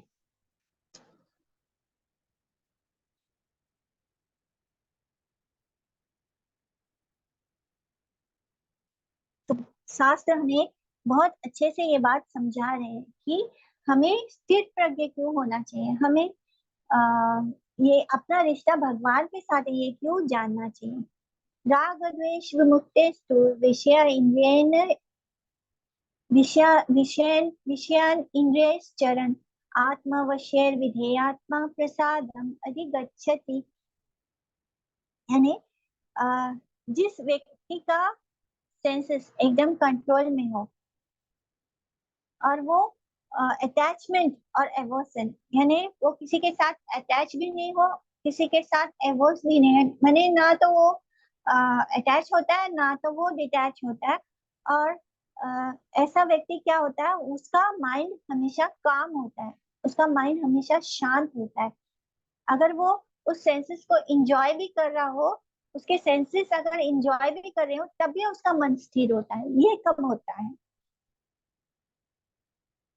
जब अर्जुन पूछता है कृष्ण को कि वो कैसा बिहेव करता है, तो इस क्वेश्चन का जवाब अब कृष्ण दे रहे हैं कि वो व्यक्ति कैसा बिहेव करता है, उसके सेंसेस इंजॉय भी कर रहे हो तब भी उसका मन स्थिर होता है। जब हम खुश होते हैं बहुत तो हमारा मन स्थिर नहीं होता, जब हम दुखी होते हैं तब भी हमारा मन स्थिर नहीं होता। लेकिन एक स्थिर प्रज्ञ व्यक्ति कैसा होता है, उसके सेंसेस इंजॉय कर रहे होते हैं तब भी वो उसका मन काम होता है, स्थिर होता है, शांत होता है। तो जो उसके एक्सटर्नल सेंसेस हैं वो कंट्रोल में होते हैं, चाहे वो कुछ भी कर रहा हो, उसका मन जो होता है उससे मैच हो जाता है। तो यहाँ पे हम समझना होगा कि एक होता है वैराग फाल्गु वैराग्य, यानी जिसको मरकट वैराग्य बोलते हैं। तो इसमें क्या होता है, जो साधक होता है, जिसके जिनके बारे में अभी हमने जाना था कि वो साधना करते हैं, वो बहुत सारा योगा करते हैं, अपने शरीर को जब शरीर को तप करके बहुत तकलीफ पहुंचाते हैं, तो वो होता है मरकट वैराग्य। और एक होता है युक्त वैराग्य। तो युक्त वैराग्य व्यक्ति कैसा होता है, वो हर चीज को भगवान का प्रसाद मान के उसके सेंसेस उसको एंजॉय भी कर रहे होते हैं, और फिर भी उसका मन स्थिर होता है। कैसे? जो साधक होता है, जो मरकट वैराग्य बोला जाता है, कि वो जबरदस्ती उन चीजों से परहेज करता है, बोलता है कि ये मटेरियल है, ये मटेरियल है, और मटेरियल मटेरियल बोल के वो हर चीज को जो है उनसे दूर रहता है। तो ये वैराग्य वो, क्योंकि वो अपने आप को बॉडी से आइडेंटिफाई करता है, जिसके कारण उसका जो वैराग्य है वो नकली हो जाता है। जब हम अपने आप को बॉडी से आइडेंटिफाई करेंगे तो हम अपने शरीर को तकलीफ पहुंचा रहे हैं, लेकिन हमारा मन तो उस विषय वस्तु से नहीं हटा है, हमारा मन तो उस विषय वस्तु में ही लगा हुआ है। तो इसको बोलते हैं मरकट वैराग्य। लेकिन जो भक्त होता है वो क्या करता है, वो हर चीज को भगवान का मानता है, वो अपने आप को भी भगवान का मानता है, वो जानता है कि वो शरीर नहीं, वो आत्मा है, और आत्मा जो है भगवान कृष्ण का अंश है। और भगवान कृष्ण का अंश होने के नाते वो हर चीज को, हर वो देख पाता है कि जो कुछ भी है, हर एटम भी भगवान कृष्ण का है। यानी हर वस्तु जो है वो भगवान का है, उसका कुछ भी नहीं है, उसे कुछ अपने लिए इस्तेमाल करना ही नहीं है। जब वो हर चीज भगवान के लिए इस्तेमाल करने लग जाता है, जैसे कि जब हम मरकत वैराग में होते हैं तो हम हर अच्छी अच्छी चीजों का त्याग करते हैं, लेकिन युक्त वैराग में कैसे होता है, हम हर अच्छी चीज को देखते हैं तो हमें लगता है कि हमें ये भगवान को ऑफर करना है, और जब हम उसको भगवान को ऑफर करते हैं और हम उसका क्या करते हैं, प्रसाद के रूप में उसे पाते हैं, तो हम उस चीज को एंजॉय भी कर रहे हैं, लेकिन हम हमारा मन स्थिर है, हम उस चीज को अपने लिए नहीं, अपना नहीं मान रहे, हम उसे भगवान का प्रसाद मान के एंजॉय कर रहे हैं। हम हर चीज को भगवान का मान के भगवान के काम में इस्तेमाल करते हैं और यूज करते हैं, हम उस चीज का त्याग नहीं करते हैं। जैसे कि हम ये माइक यूज करते हैं, हम फोन यूज करते हैं, तो ये सब चीजें तो है तो मटेरियल वर्ल्ड की, कुछ लोग फोन का गलत इस्तेमाल भी बहुत करते हैं, लेकिन हमने क्या किया, हमने इसको भगवान की भक्ति में लगा दिया, हम इसमें इसका इस्तेमाल लेक्चर सुनने में कर रहे हैं, भगवान के श्लोक बोलने में कर रहे हैं, तो ये क्या हो गया, ये कृष्णा कॉन्शियस हो गया। तो युक्त वैराग्य मतलब होता है कि इस संसार की हर वस्तु को भगवान कृष्ण के काम में लगा देना, और फिर उसको जब हम इस यूज करते हैं एज प्रसादम, तो वो हमारे मन को विचलित नहीं करता। लेकिन जो मरकट वैराग्य होता है उसमें क्या होता है, व्यक्ति अपने शरीर को तप के द्वारा कष्ट पहुंचाता है, जिससे कि उसका मन तो उस चीज से नहीं, वस्तु से नहीं हटता, बस उसका शरीर दिखने में हर चीज से दूर है, लेकिन जैसे ही उसके सामने विषय वस्तु आएगी, वो फिर उसका मन उसमें चला जाएगा और वो उसका वैराग्य वो सब खत्म हो जाएगा। लेकिन एक जो स्थित प्रज्ञ व्यक्ति होता है, जो युक्त वैराग्य करता है, उसका मन बस में होता है, कंट्रोल में होता है, क्योंकि वो किसी भी चीज को अपने इंजॉयमेंट का नहीं मानता, वो सोचता है कि सब कुछ भगवान का है और भगवान को सुखी करने के लिए उसे यूज करना है, उसको भगवान को यूज करके फिर जो उसे प्राप्त होता है वो प्रसाद होता है। प्रसादे सर्व दुखानां हानि रस्योपजायते, प्रसन्न चेतसो यासु बुद्धि पर्यावतिष्ठते। जो स्थित प्रज्ञ स्थिति को प्राप्त करता है, वो शांति को भी प्राप्त करता है, यानी उसके अंदर शांति आ जाती है, और उसके जो मटेरियल मिजरीज हैं वो खत्म हो जाते हैं, उसके सारे दुख तकलीफ जो है दुखा नाम, यानी सर्व दुखा नाम हानि रस्य पा जाए थे, यानी उसके सारे दुख भी खत्म हो जाते हैं, जिसका रिजल्ट क्या होता है कि उसकी जो बुद्धि है वो क्लियर माइंडेड हो जाती है, यानी उसकी बुद्धि शुद्ध हो जाती है, और वो अपने आप को अपने डिजायर्ड गोल को अचीव कर पाता है। यानी उसका डिजायर्ड गोल क्या है? भगवान की भक्ति, भगवान के पास जाना। उसे क्लियरली पता चल जाता है कि उसके जीवन का लक्ष्य क्या है, उसकी बुद्धि भी क्लियर हो जाती है। तो जो स्थित प्रज्ञ व्यक्ति है, क्योंकि वो हर चीज को क्या समझता है कि वो भगवान का है, और भगवान के होने के कारण उसका मन भी स्थिर हो जाता है, उसकी बुद्धि क्लियर हो जाती है, उसको ठीक ठीक पता है कि उसको क्या लक्ष्य है उसके जीवन का, और उस लक्ष्य को कैसे प्राप्त करना है, क्योंकि उसकी बुद्धि अच्छे से चल रही होती है, जिसके कारण उसे पता है कि किस तरह उसे अपनी भक्ति करनी है, भक्ति को कैसे आगे बढ़ाना है, और कैसे अपने जीवन के लक्ष्य को प्राप्त करना है। तो ये होता है। और उसके क्योंकि वो स्थित प्रज्ञ होने के कारण उसके जीवन के सारे दुख भी खत्म हो जाते हैं। तो लेकिन जो योगी होते हैं, जो साधक होते हैं, उनका क्या होता है? उनको ये नहीं पता। जैसे जब हम कोई चीज शरीर से करते हैं, शरीर के द्वारा मन को कंट्रोल करने की कोशिश करते हैं, तब हम उसको मन को पूरी तरह कंट्रोल नहीं कर पाते। लेकिन जब हम इसी संसार की हर चीज को भगवान को अर्पित करके प्रसाद के रूप में उसको इस्तेमाल करते हैं, तब हमारा मन बिल्कुल स्थिर होता है, क्योंकि हमने किसी भी चीज को अपने इन सेंसेस को एंजॉय करने के लिए नहीं किया, हमने सब कुछ भगवान ऋषिकेश के सेंसेस के लिए अर्पित कर दिया। तो इसी संदर्भ में एक कथा, बहुत सारे ऋषि मुनियों की कथा है कि जैसे सौभारी ऋषि था, तो वो क्या करता है? सौभारी ऋषि बहुत हजारों सालों तक तपस्या करता है यमुना जी के अंदर डूब के। लेकिन क्या होता है, थाउजेंड्स ऑफ इयर्स, हजारों साल वो तपस्या कर रहा होता है सौभारी ऋषि अपने मन को कंट्रोल करने के लिए। जो पुराने जमाने में ऋषि मुनि थे, वो अपने मन को कंट्रोल करने के लिए बहुत हजारों हजारों साल तक तपस्या करते थे, वो भी बड़ी कठिन तपस्या करते थे। तो ये भी सौभारी ऋषि भी यही कर रहा था, हजारों सालों से वो यमुना के पानी के अंदर तपस्या कर रहा था।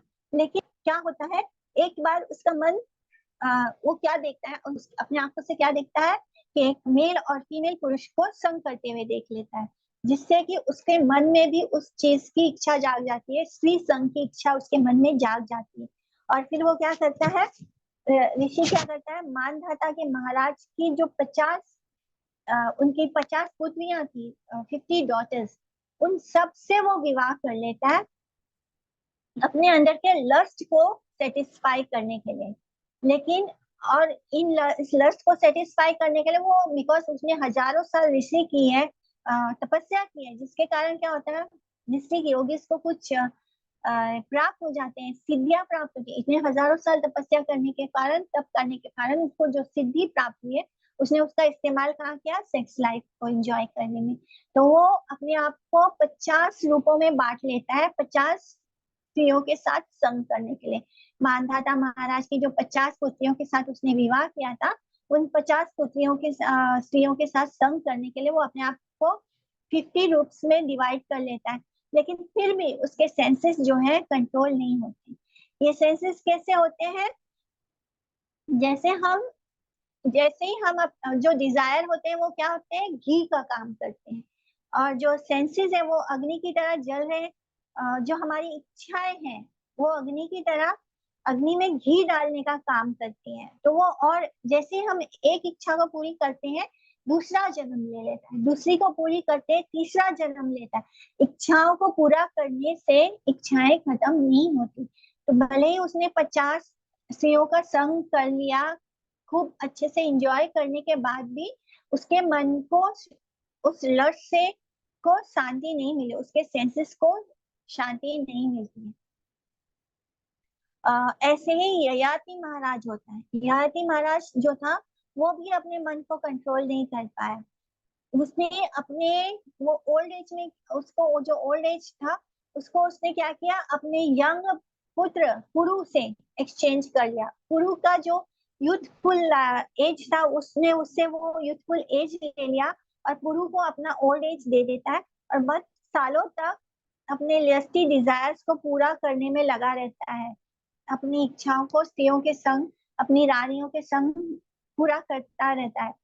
तो ये जो डिजायर्स हैं, जो हमारे लस्टी डिजायर्स हैं, वो यही काम कर रहे हैं। उस घी, जो अग्नि जल रही है उसमें घी का काम कर रहे हैं, जिससे कि हमें शांति मिलती नहीं। चाहे हम कितनी भी अपनी इच्छाओं को पूरा कर ले, वो इच्छाएं कभी खत्म होने वाली नहीं है।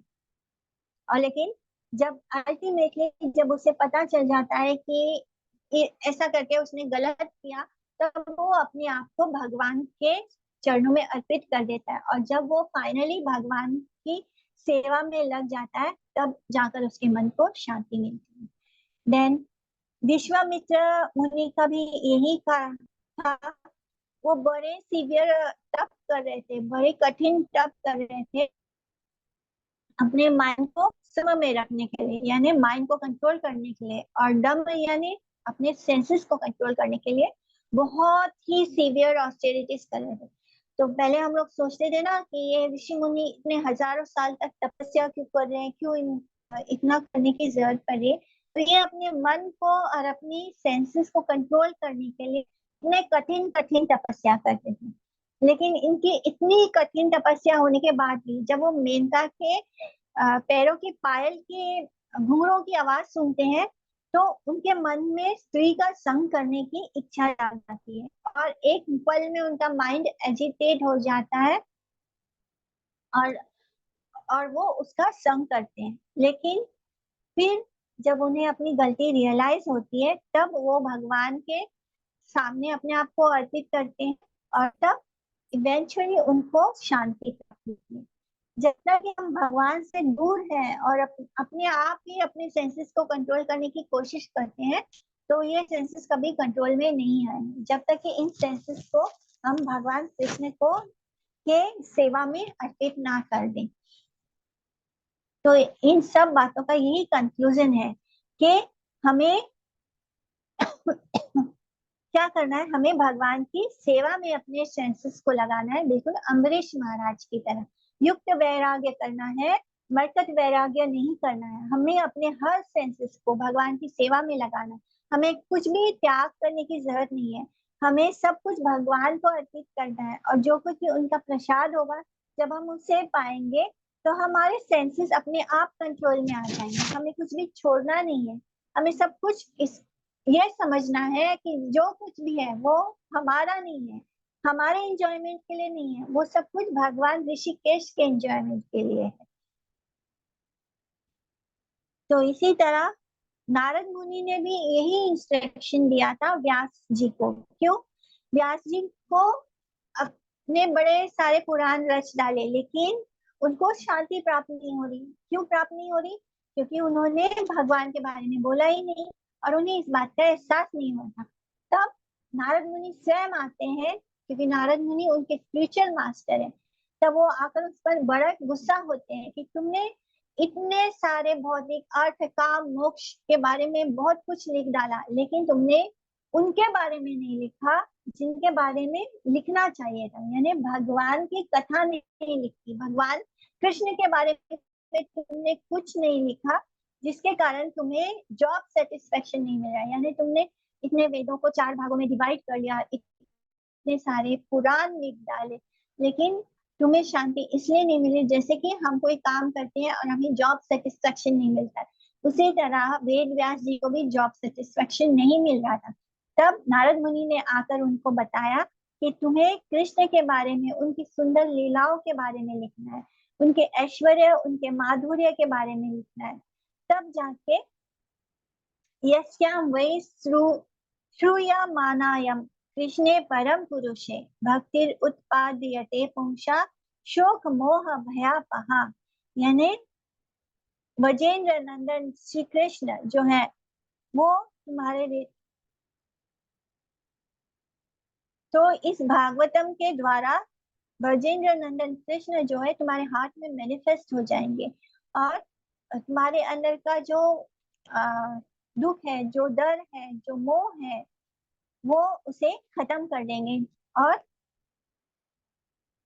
कृष्ण क्या करते हैं, और भक्त के हार्ट को कैप्चर कर ले। जैसे हम लोग ने अपने पुराने लेक्चर्स में भी जाना था कि जब कोई भागवतम कथा को सुनने मात्र की भी इच्छा करता है, तो जो भगवान कृष्ण है वो उसके हृदय में कैद हो जाते हैं। वो उसको छोड़कर कहीं जाते नहीं, और फिर धीरे धीरे भगवान स्वयं झाड़ू उठाते हैं और उसके हृदय की जो गंदगी है उसे खुद साफ करने लगते हैं। यानी भक्त को कुछ करने की जरूरत ही नहीं है। इसी तरह भगवान के कारण हमें अपने सेंसेस को कंट्रोल करने की जरूरत नहीं है। भगवान की लीला, भगवान की कथा, भगवान की सेवा, भगवान के भक्तों की सेवा, सबसे पहले तो भक्तों की सेवा करनी होती है।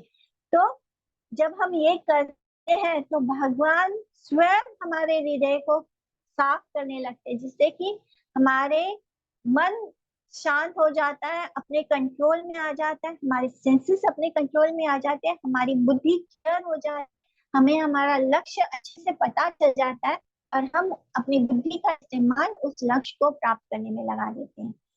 तो इसी तरह हमें अपने सारे सेंसेस भगवान में लगाने। कभी कभी बहुत सारे लोग होते हैं जिनको हम बार बार बोलते हैं कि भक्ति करना, तो ऐसे लोग भगवान के मंदिर भी जाते हैं तो वो भगवान से मांगने जाते हैं। बट एक अच्छी बात है कि वो कृष्ण से मांगने आते हैं, भले ही वो भक्ति नहीं कर रहे होते हैं, लेकिन कृष्ण इतने कृपालु है कि धीरे धीरे अपने प्रसाद के थ्रू, अपने दर्शन के थ्रू उन पर कृपा जरूर करेंगे, और एक धीरे धीरे वो भी भक्ति में आ जाएंगे, क्योंकि ऐसा करने से उन्हें जो सुकृति प्राप्त होगी।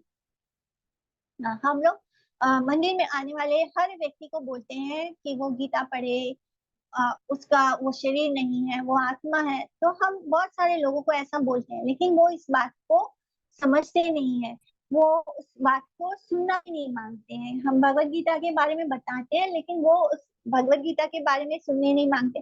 कभी कभी तो वो बोलते हैं कि जैसे कि एक एग्जाम्पल की वो क्या बोलेंगे कि मैंने मेरा मेरा भाई जो है वो बहुत भक्त है, बहुत भक्ति कर रहा है, वो भगवत गीता पढ़ रहा है, मैं देखूंगा जब उसके अंदर उस भगवत गीता को पढ़ने के बाद क्या चेंजेस आए हैं, क्या अच्छा हुआ है, तब मैं भगवत गीता पढ़ूंगा।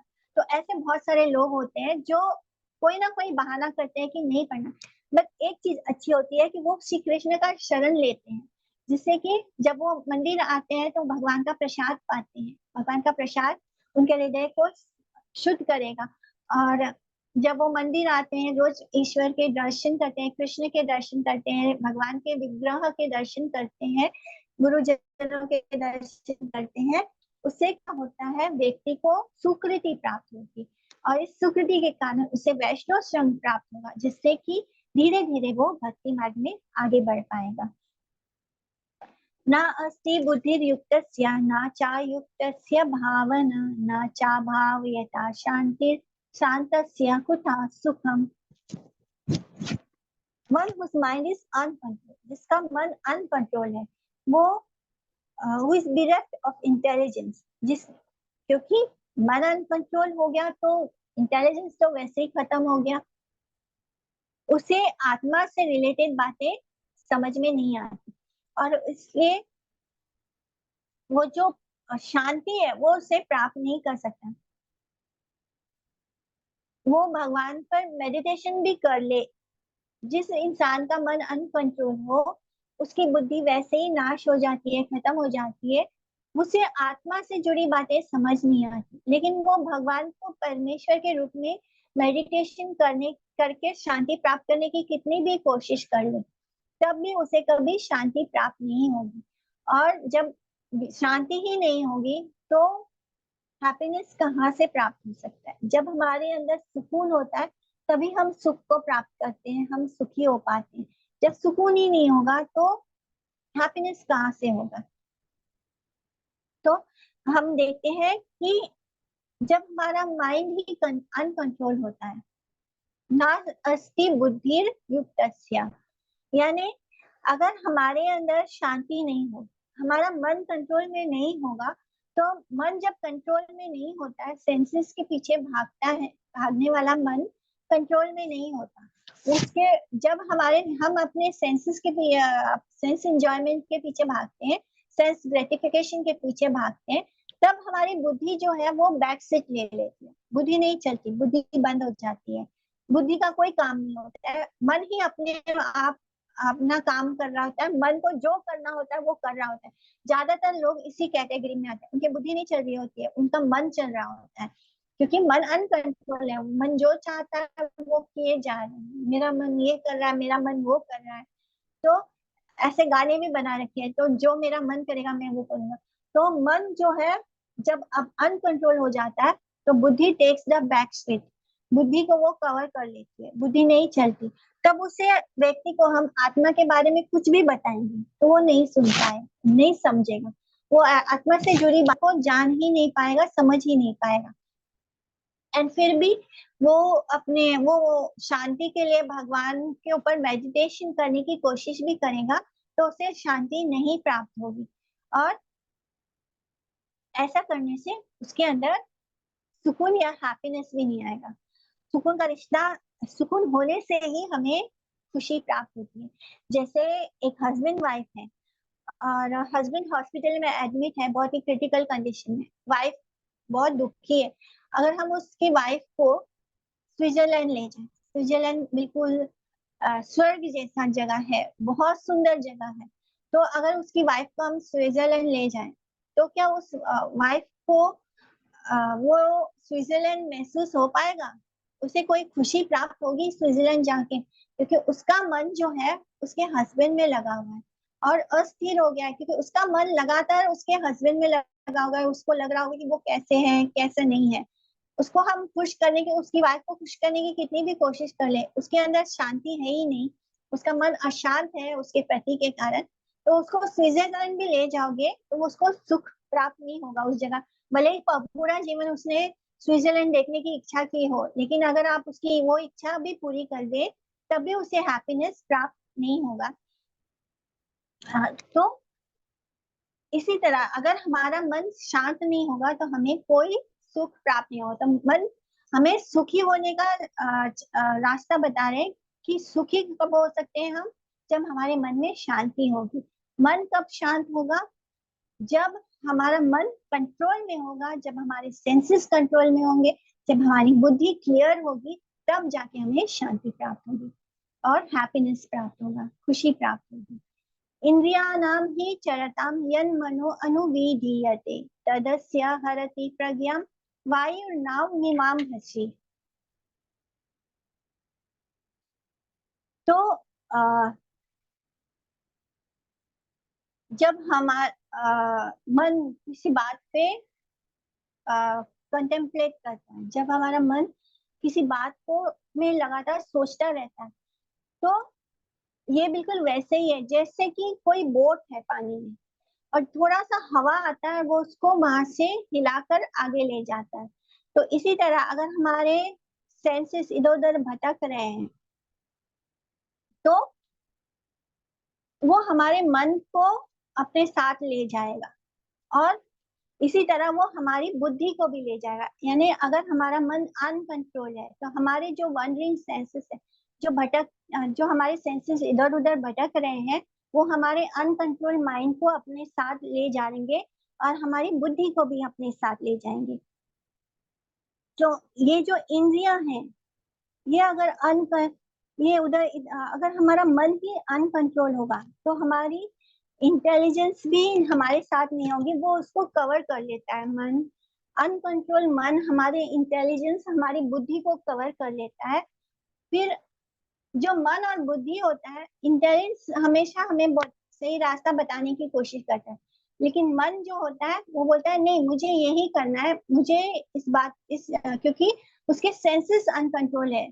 सेंसेस अनकंट्रोल होने से मन अनकंट्रोल हो जाता है और बुद्धि को वो रिजेक्ट कर देता है। बुद्धि जो बोलता है उसको रिजेक्ट करता है। धीरे धीरे क्या होता है, बुद्धि चलना ही बंद हो जाता है, बुद्धि कुछ बोलना ही बंद कर देता है। तो ऐसे व्यक्ति का बुद्धि जो है वो होता ही नहीं। Uncontrolled mind, a person with an uncontrolled mind does not have intelligence.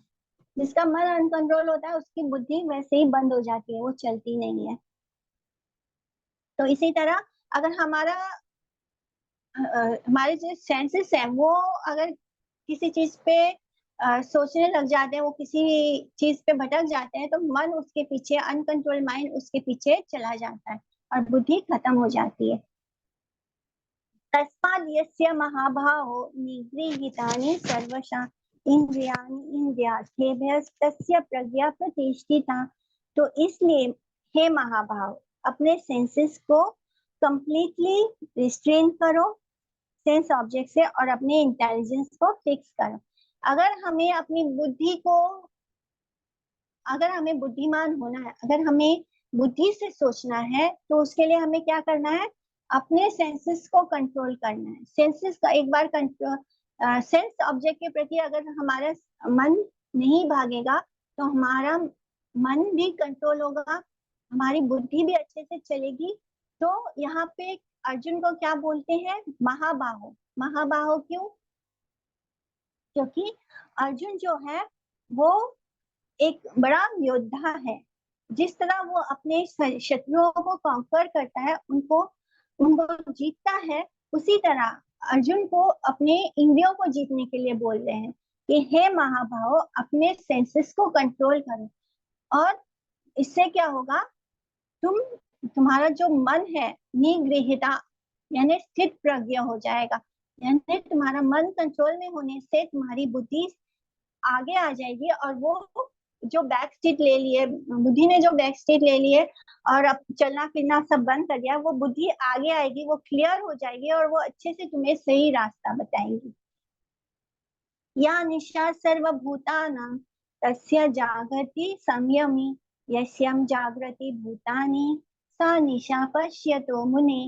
कि जो एनलाइटन सोल है, यानी जिन्हें पता है कि वो शरीर नहीं आत्मा है, जब हम एनलाइटन सोल है माने वो व्यक्ति जो पता है कि वो एक शरीर नहीं, वो आत्मा है, जिसकी बुद्धि स्थिर है, जो उसके लिए, जो आम व्यक्तियों, आम जीवों के लिए जो रात है वो उसके लिए दिन है, और जो आम जीवों के लिए दिन है वो उसके लिए रात है। ये कैसे होता है कि जो आम व्यक्तियों का दिन होता है वो एक स्थिर मुनि के लिए, स्थिर प्रज्ञ व्यक्ति के लिए रात होता है। क्योंकि आम लोग क्या कर रहे होते हैं, वो अपने आप को शरीर मानते हैं और वो शरीर से जुड़ी जितने भी अपने सेंसेस है उसको एंजॉय कर रहे होते हैं, अपने सेंस ग्रेटिफिकेशन में लगे होते हैं, क्योंकि उन्हें अपने इंद्रियों को सुख देना है, वो उसी में लगे होते हैं। सारा दिन वो क्या करते हैं, इसी सेंसेस को ग्रेटिफाई करने के लिए धन अर्जित करते हैं, अपने विषयों, अपने सेंसेस को ग्रेटिफिकेशन के लिए वो क्या करते हैं, सारा समय वो उसी लक्ष्य को, हम धन क्यों कमाते हैं, हमें ज्यादा से ज्यादा धन कमाने की इच्छा क्यों होती है, क्योंकि ये धन से ही हम अपने सेंसेस को एंजॉय कर सकते हैं।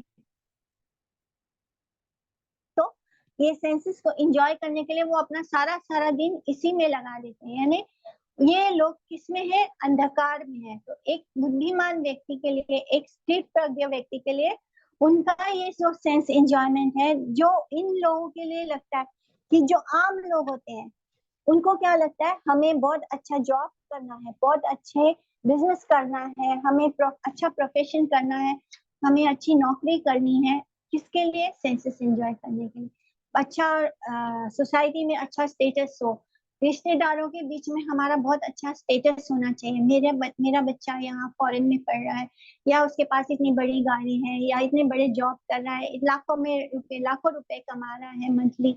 तो ये सब कुछ हम बच्चों को बचपन से यही सिखाते हैं कि उन्हें अपना अच्छा करियर करना है, उन्हें फॉरेन जाना है, या हमें उन्हें अच्छे बड़े फ्लैट लेना है। मटेरियली हम उन्हें बहुत अच्छी अच्छी शिक्षाएं देती हैं। तो जो स्थिर प्रज्ञ व्यक्ति होता है उसके लिए ये जो मटेरियल लोगों की अच्छी अच्छी बातें हैं वो क्या है, अंधकार है, रात है। और जो इस स्थिर प्रज्ञ व्यक्ति का रात है वो इनके लिए दिन है, और इनका जो रात है वो उनके लिए, क्योंकि यहाँ पे रात का, निशा का मतलब होता है अंधकार।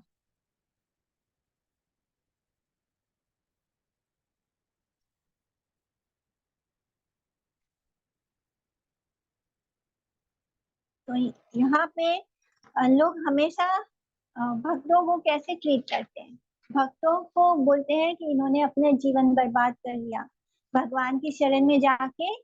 तो जो जीव आत्माओं के लिए, जो स्थित प्रज्ञ व्यक्तियों का दिन है, वो मटेरियल लोगों के लिए क्या है, रात के समान है। क्योंकि वो ये सोचते हैं कि ये लोग तो अपना जीवन बर्बाद कर रहे हैं, ये लोग कामचोर हैं, ये काम नहीं करना चाहते, ये मेहनत नहीं करना चाहते, इनको पैसे इसलिए ये लोग ऐसे भक्ति कर रहे हैं, ये दूसरों से भिक्षा मांगते हैं। यानी उनके लिए, जो मटेरियल लोग हैं, उनके लिए स्थित प्रज्ञ लोगों का जो दिन है वो रात के समान है, और जो मटेरियल लोगों का दिन है वो स्थित प्रज्ञ व्यक्ति के लिए रात के समान है। तो इसी श्लोक में इसी बात को समझाया गया है। जो तत्व ज्ञानी है वो सब जगह भगवान श्री कृष्ण को देखते हैं और अपने सारे सेंसेस को किसमें एंजॉय कर लगाते हैं, भगवान में लगाते हैं। तो इसी तरह हमें क्या करना है, हमें ऊंचे, अगर हमें ऊपर उठना है, जैसे कि हम एग्जाम्पल्स भी देते हैं कि जैसे कोई छोटा बच्चा हो तो उसको हम वो अपने खिलौने से खेल रहा होता है, खेल खेल के उसको तोड़ दिया, वो फिर उस टूटे हुए खिलौने से खेलता है।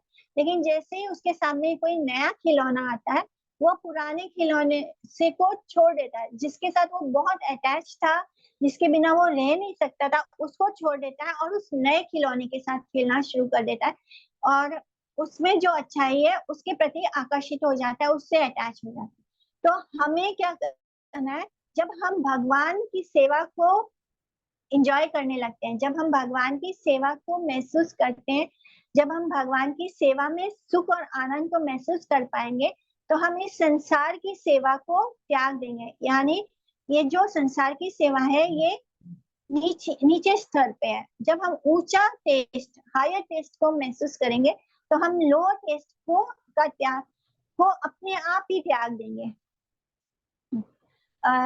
जब हम अच्छा खान भोजन करेंगे, तो हम जो सीधा साधा रूखा सूखा खा रहे होते हैं बहुत सालों तक, उसका त्याग कर देते हैं और उस अच्छे चीज के स्वाद को महसूस करने लगते हैं। उसी तरह जब हम भगवान की भक्ति के स्वाद को महसूस करने लगेंगे, जब हम अपने सारे इंद्रियों को भगवान की सेवा में लगाएंगे, भगवान के भक्तों की सेवा में लगाएंगे, तब हम ऑटोमेटिकली, जब हम युक्त वैराग्य करेंगे, जब हम हर चीज को भगवान का है ऐसे मानने लगेंगे, जब हम अपने आप को भगवान का मान लेंगे, तब हम हर चीज को भगवान का मान सकते हैं। क्योंकि जब हम स्वयं ही, जब हमारा शरीर, हमारी आत्मा ही अपनी नहीं है, और जब हम ये जान लेते हैं कि हम स्वयं भी श्री कृष्ण के, हर जीवात्मा श्री कृष्ण के, हम हर किसी को जीव के रूप में देखना शुरू कर देंगे, उनको मटेरियल बॉडी, मटेरियल डेजिग्नेशन से हटा देंगे, और हर चीज को जो कि मटेरियल है उसको कृष्ण के लिए यूज करना शुरू कर देंगे, कृष्ण को सुख देने के बारे में। जब हमारे जीवन का एकमात्र गोल ये होगा कि हमें कृष्ण को सुख देना है, तब जो मटेरियल चीजें हैं, मटेरियल चीजों के प्रति जो हमारा लगाव है, वो ऑटोमेटिकली खत्म हो जाएगा। तो हमें क्या करना है, हमें अम्बरीश महाराज की तरह अपने सारे सेंसेस को भगवान की सेवा में लगाना है, हर चीज को भगवान का जानना है और मानना है, और तब हमारा टेस्ट राइज होगा, और हमें जो निचले स्तर पर चीजें हैं, जो मटेरियल चीजें, ऑटोमेटिकली हम उनसे रिटेलिएट होंगे। कोई हमें एक्स्ट्रा मेहनत नहीं करनी पड़ेगी उनसे दूर जाने की, हम ऑटोमेटिकली उन चीजों का त्याग करना शुरू कर देंगे। और ऐसा होता भी है, जब हम भगवान के कीर्तन और ये सब सुनते हैं, तब हमें जो बॉलीवुड के गाने हैं वगैरह हैं, मूवीज हैं, फिल्म है, ये सब अपने आप ही हमें अच्छे नहीं लगने लगते। हमें न्यूज़पेपर या मैगजीन में जब हम उन चीजों के बारे में, उनके लाइफस्टाइल के बारे में जानने की कोशिश करते थे, लेकिन जब हम भगवान के बारे में जानने लगते हैं, भगवान के भक्तों का संग करने लगते हैं, भगवान के सेवा करने लगते हैं, भगवान के भक्तों की सेवा करते हैं, अपने हाथ पैर सब कुछ भगवान की सेवा में लगा देते हैं, अपने सारे सेंसेस को भगवान की सेवा में लगा देते हैं, तो नेचुरली हमारा डिस्ट्रैक्शन हो जाता है, हमें अपने आप ही वो मटेरियल वर्ल्ड की चीजें अच्छी नहीं लगने लगती, क्योंकि अभी हमारा टेस्ट राइज हो जाता है। हमें अपने आप लगने लगता है कि जो हम अभी कर रहे हैं वो उस वो उस स्थिति से बेटर है, बेस्ट है। हम अपने आप को इन चीजों का टेस्ट इतना अच्छा लगने लगता है कि वो जो नीचे टेस्ट है, मटेरियल चीजों की टेस्ट है, वो गंदा लगने लगता है। तो इसी तरह एक उल्लू के लिए क्या होता है, एक उल्लू के लिए रात ही दिन के समान होता है। तो इसी तरह जो तत्व ज्ञानी होता है, जो ये संसार के संसारी लोग हैं, ये उल्लू की तरह ही है। उनको इग्नोरेंस में ही उनको उनका फ्यूचर नजर आता है। अपूर्यमानम अचल प्रतिष्ठम समुद्रमापा प्रविशन्ति यद्वत् तावत् कामायं प्रविशन्ति सर्वे स शांतिमाप्नोति न काम कामी। यानी कि जैसे कि जो समुद्र, जो सागर होता है, सागर में कितनी भी नदियां हैं, वो फ्लो होकर ओशन में जाती है, यानी सागर में जाती है। लेकिन सागर कैसे होता है, उसमें फ्लड नहीं आती। चाहे जितने भी रिवर्स का जल उसमें छोड़ दिया जाए सागर में, सब जल उसमें समा जाएगा, लेकिन सागर कैसा रहेगा, स्थिर रहेगा। तो एक स्थित प्रज्ञ व्यक्ति का मन भी ऐसा ही होता है। चाहे उसमें अनगिनत इच्छाएं फ्लो होकर आती जाए, सेंसेस उनको बार बार भटकाने की कोशिश करें, लेकिन स्थित प्रज्ञ व्यक्ति के सामने कितने भी डिजायर्स फ्लो कर आए, तभी वो डिस्टर्ब नहीं होगा, इक्विलिब्रियम में रहेगा, यानी सम रहता है। ऐसा ही व्यक्ति शांति को प्राप्त कर सकता है, यानी शांति आपनोति। और वो व्यक्ति नहीं जो अपनी इच्छाओं को पूरी करने के लिए भागता है। यानी जब हम अपनी एक के बाद एक इच्छा पूरी करने जाते हैं, हम हर चीज को जब अपने स्वार्थ के लिए, अपने सेंस ग्रेटिफिकेशन के लिए करने लगते हैं, तब वो इच्छाएं हमें अशांत कर देती है, हमारे मन को अस्थिर कर देती है, बुद्धि का नाश कर देती है। लेकिन एक स्थित प्रज्ञ व्यक्ति कैसा होता है, चाहे उसके अंदर कितनी भी इच्छाएं क्यों नहीं आ रही हो, वो क्या करता है, उस इच्छा को भगवान की तरफ डाइवर्ट कर देता है। वो ये सोचता है कि ये सब कुछ उसे किसके लिए करना है, भगवान के लिए करना है। माने वो भगवान, उसके मन में आने वाली हर इच्छा को वो क्या करता है, वो डाइवर्ट करके श्री कृष्ण की सेवा में लगा देता है। तब उसका मन विचलित नहीं होता, मन शांत हो जाता है, बुद्धि उसकी अच्छी क्लियर हो जाती है। ऐसा व्यक्ति हमेशा शांति में रहता है, और शांत रहने के कारण उसके जीवन में सुख रहता है। शांति कैसे प्राप्त करना है, इसका फॉर्मूला, इसको बोलते हैं, गुरुदेव बोलते हैं कि भगवान कृष्ण ने यहाँ पे हमें पीस फॉर्मूला दिया है। लोग पता नहीं कितने सारे बड़े बड़े सेमिनार्स करते हैं कि इस पूरे संसार में world world peace organisation, world में पीस कैसे आएगा, ये कर रहे हैं। लेकिन भगवान यहाँ पे बड़ा सिंपल तरीके से बता रहे हैं कि हमारे जीवन में पीस कैसे आएगा। जब हम अपने जो भगवान के साथ रिश्ता है उसको भूलने के कारण, जो अ, हम भगवान का रिश्ता कब भूलते हैं, जब हम अपने आप को ये शरीर मानते हैं। लेकिन जब हम इस स्थिति से ऊपर उठते हैं और जान लेते हैं कि हम स्वयं भी श्री कृष्ण के हैं और हमें कृष्ण की सेवा ही करनी है, तब हम एक्चुअली में भगवान को सर्व करने लगते हैं।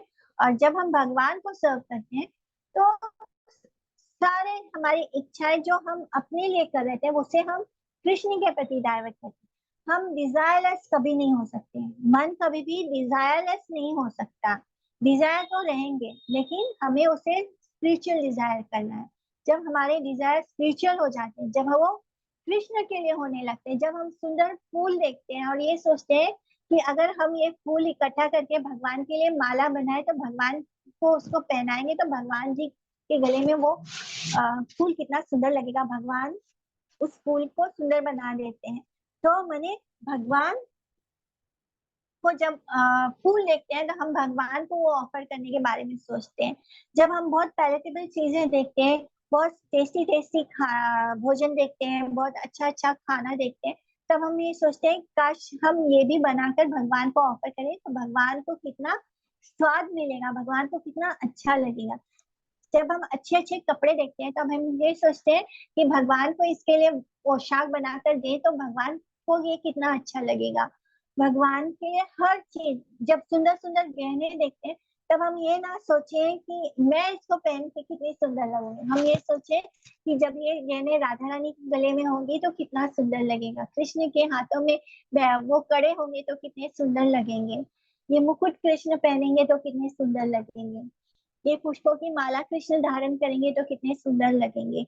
यानी हमारे मन में इच्छाएं आ रही हैं, वो फ्लो हो रही हैं, लेकिन वो इच्छाएं हम कहाँ डाइवर्ट हो रहा है, कृष्ण के प्रति डाइवर्ट हो रहा है, जिससे कि हमारा मन शांत हो रहा है, हमारे अंदर भक्ति भी बढ़ रही है, हमारी भक्ति बढ़ रही है, हमारा मन शांत हो रहा है, हमारी बुद्धि क्लियर हो रही है, इससे हम और हमें क्या मिल रहा है, हैप्पीनेस मिल रहा है, क्योंकि हम किसके बारे में सोच रहे हैं, कृष्ण को सुख देने के बारे में सोच रहे हैं, ऑटोमेटिकली हम सुखी हो रहे हैं, जब हम कृष्ण को सुखी करने की कोशिश कर रहे हैं वो सुख हमें प्राप्त हो रहा है, भगवान का प्रसाद के रूप में वो सुख हमें प्राप्त हो रहा है। जब हम अपनी बनाई हुई कोई चीज भगवान को देते हैं, पुजारी को देते हैं कि ये हम भगवान के लिए माला लेकर आए हैं, भगवान को पहना दो, और वो पुजारी जब भगवान के गले में वो माला डाल देता है तो सुख किसे प्राप्त होता है, हमें प्राप्त होता है, क्योंकि हमने कृष्ण को सुखी करने की कोशिश की, चेष्टा की, और कृष्ण ने वो सुख प्रसाद के रूप में हमें दे दिया। तो इसी तरह जैसे समुद्र में ओशन में कितना भी पानी डाल दिया जाए, कितने भी नदियों का जल डाल दिया जाए, वो ओवरफ्लो नहीं होता, वो शांत और स्थिर रहता है। इसी तरह स्थिर प्रज्ञ व्यक्ति के अंदर कितनी भी इच्छाएं क्यों ना आए, वो शांत और स्थिर रहता है, जिससे कि उसे शांति प्राप्त होती है, और शांति से उसके अंदर सुकून और हैप्पीनेस भी आता है। विहाय कामन या सर्वान पुरुषा चरति निस्पृह निर्ममो निरहंकार सा शांतिमति गच्छति। यानी ये सिर्फ वो लोग जो अपनी इच्छाओं को त्याग करते हैं वही फ्री होकर गमन कर पाते हैं, जिनका ईगो फॉल्स ईगो खत्म हो गया है, जिनके अंदर कोई पॉजेसिवनेस हो, यानी कुछ मैं और मेरा का भाव खत्म हो जाए। जब हमारे सारे जब भी यहाँ डिजायर्स को देने की बात की गई है तो वो मटेरियल इच्छाओं की बात है। जब हमारी इच्छाएं कृष्ण को सुख देने की हो जाती है, जब हमारी हर इच्छा भले ही वो आ रही है हमारे अंदर, पहले हमारा मन करता था बहुत अच्छे अच्छे कपड़े पहने, लेकिन अब हमारा मन करता है हम बहुत अच्छे अच्छे कपड़े वस्त्र लाए और कृष्ण को दे पहनने के लिए। पहले हमारा मन करता था हम बहुत सारे अच्छे अच्छे सुंदर सुंदर गहने पहने, लेकिन अब हमारा मन करता है कि हम राधा रानी के लिए गहने लाए और राधा रानी उन गहनों को धारण करे तो हमें बड़ा सुख प्राप्त होगा। अब हम क्या कर रहे हैं, इच्छाएं वैसे ही आ रही हैं, लेकिन वो कहाँ डाइवर्ट हो रही है, कृष्ण और राधा रानी की तरफ। तो इसी तरह हमें क्या करना है, हमें हमारी इच्छाएं जो है वो कृष्ण को डाइवर्ट करनी है। यानी अब हमारे अंदर कोई इच्छा नहीं बची, मटेरियली हमें कुछ नहीं भोगना है, अब हम अपने आप को शरीर नहीं मान रहे। हाँ, जब तक हम अपने आप को शरीर मान रहे थे हम खुद को सजाने की इच्छा कर रहे थे, अब हम भगवान को सजाने की इच्छा करें, चाहे वो जैसी भी इच्छा हो। अब हम भगवान को भोग देना चाहते हैं, पहले हम खुद खाना चाहते थे, हम अच्छी अच्छी चीजें खुद खाना चाहते थे, वो इच्छा भले ही हम अपने आप को जबरदस्ती रेस्ट्रेन कर रहे थे, अपने आप को कंट्रोल करने की कोशिश कर रहे थे, मन में इच्छा फिर भी खुद ही पाने की थी, उसको टेस्ट करने की इच्छा खुद थी, वो लस्सी डिजायर्स को भोगने की इच्छा थी।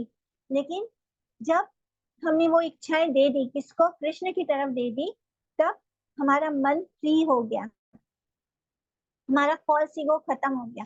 फॉल्स ईगो क्या होता है, जब हम अपने आप को शरीर मानते हैं और शरीर के कारण जुड़े डेजिग्नेशंस को अपना मान लेते हैं, और फिर हर इच्छा हमारी उस शरीर से जुड़ी होती है, तब ये फॉल्स ईगो होता है। लेकिन अब हमारे अंदर रियल ईगो है। रियल ईगो क्या है कि हम तो कृष्ण का अंश हैं और कृष्ण की इच्छा पूरी करनी है। तो हमारे अंदर जो अभी तक मैं और मेरा का भाव था, ये मेरा परिवार है, ये मेरा घर है, ये मेरा प्रॉपर्टी है, ये मेरा बिजनेस है, ये मेरा स्टेटस है, ये मेरा रुतबा है, ये जो मैं और मेरा का भाव है वो खत्म हो गया, क्योंकि अब पता है किसका है, सब कुछ कृष्ण का है। तो मैं और मेरा नहीं है, सब कुछ तेरा, सब कुछ कृष्ण का हो गया, तो हमें क्या प्राप्त हो गई? शांति प्राप्त होती है।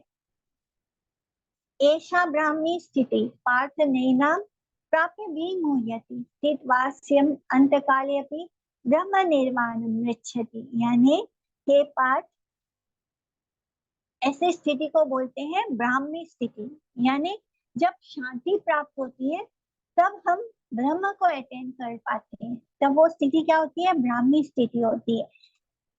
और जब हम उस स्थिति में होते हैं तब हमारे अंदर कोई मोह नहीं होता है, यानी हमारे अंदर कोई डिल्यूजन नहीं होता है, हमें किसी बात से विभ्रम नहीं होता है, हमें भ्रम में नहीं होते हैं। और तब हम मृत्यु के समय, एट द टाइम ऑफ अंतकाल, हमारी कॉन्शियसनेस कहाँ होती है? भगवान में स्थित होती है, तब हम ब्रह्म निर्वाण को प्राप्त करते हैं। जैसे कि हमने पढ़ा था खटवंगा ऋषि महाराज, खटवंगा महाराज के बारे में, तो ये स्टोरी आती है। उन्होंने क्या किया? अपने अंत समय में वो कृष्ण को याद करते हैं।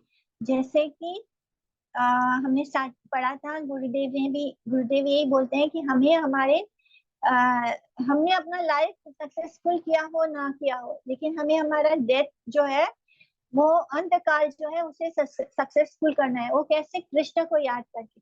हमारा अंतकाल तभी सक्सेसफुल होगा जब हम अंत समय में हमें कृष्ण का स्मरण होगा। जब हम शांति की स्थिति में होते हैं, हम स्थिर होते हैं, स्थिर प्रज्ञ होते हैं, तब हम जिस स्थिति में होते हैं उस स्थिति को कहा जाता है ब्राह्मी स्थिति। क्योंकि हम हर समय ब्रह्म को अटेंड कर रहे हैं, यानी हम कृष्ण को अटेंड करते हैं, हम हर समय कृष्ण कॉन्शियसनेस में होते हैं। और तब जब हम उस ब्राह्मी स्थिति में होते हैं तब हमारे मन में कोई इल्यूजन नहीं होता। हमारे अंदर जब कोई फॉल्स ईगो ही नहीं होगा तो हम इस बॉडीली डेजिग्नेशन से जुड़े किसी भी चीज के कारण इल्यूजन में नहीं होंगे, क्योंकि ये इल्यूजन है। ये सब कुछ जो शरीर से जुड़ा हुआ है वो इल्यूजन है, एक्चुअली में हम ये शरीर है ही नहीं, तो वो इल्यूजन भी खत्म हो जाता है। और तब हमारी बुद्धि एकदम क्लियर होती है, और अंत समय में हमारा जो कॉन्शियसनेस होता है वो कृष्णा कॉन्शियसनेस होता है। तब हम ब्रह्म निर्वाण को प्राप्त करते हैं, तब हम किसके पास जाते हैं? श्री कृष्ण के पास जाते हैं। तो यहाँ पे खटवंगा ऋषि जब इंद्र देव की मदद करते हैं असुरों को लड़ाई करने में, तो इंद्रदेव बहुत हजारों साल तक वो लड़ाई होती है। तब इंद्रदेव जब लड़ाई जीत जाते हैं, सब कुछ खत्म हो जाता है, तब वो खटवंगा ऋषि निकलने वाले होते हैं। तब इंद्रदेव क्या बोलते हैं कि आपने मेरी इतनी सहायता की है, आपको जो भी मुझसे चाहिए वो मांग लीजिए। तो एक आम इंसान क्या करेगा? अगर इंद्र उसको इतने दे रहे हैं तो वो बोलेगा ना, मुझे ये गाड़ी चाहिए, बंगला चाहिए, ये चाहिए, वो चाहिए, मैंने इतना साल आपको दे दिया अपने जीवन का, तो अब मुझे इतना सब कुछ चाहिए। लेकिन खटवंगा ऋषि क्या बोलते हैं कि मुझे ये बताइए कि मेरा जीवन अब और कितना शेष रह गया है, क्योंकि इतना साल मैंने आपके साथ युद्ध लड़ा है, तो शायद अब मेरे पास ज्यादा समय नहीं होगा। तो बस एग्जैक्टली मुझे बता दो कि मेरे पास अब कितना समय शेष है। तो इंद्र बोलता है कि आपके पास बस 3 मिनट है। तो वो 3 मिनट खटवंगा ऋषि क्या करते हैं? वो हरि नाम करना शुरू कर देते हैं, जिससे कि उनका अंत समय में उनके पास वो कहा क्या प्राप्त करें? ब्रह्म निर्वाण, यानी कृष्ण कॉन्शियसनेस में अपने प्राणों का त्याग करके कृष्ण को प्राप्त करें। तो इस तरह हमें अपने जो ये जीवन है, जो हमारा जो मनुष्य धर्म है, वो क्या है? अपने मनुष्य देह प्राप्त करने के बाद जो हमें करना है वो क्या करना है? कृष्ण की भक्ति करनी है। ये समझना है कि हम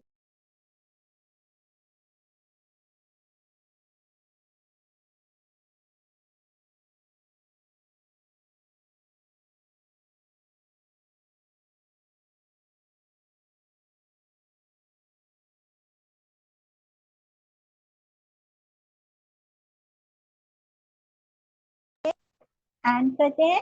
ये चैप्टर यहाँ पे हमने फिनिश कर लिया। हरे कृष्णा वाचा कल्पतरुभ्यश्च कृपा सिंधुभ्यैव च पतितानां पावनेभ्यो वैष्णवेभ्यो नमो नमः। हरे कृष्णा।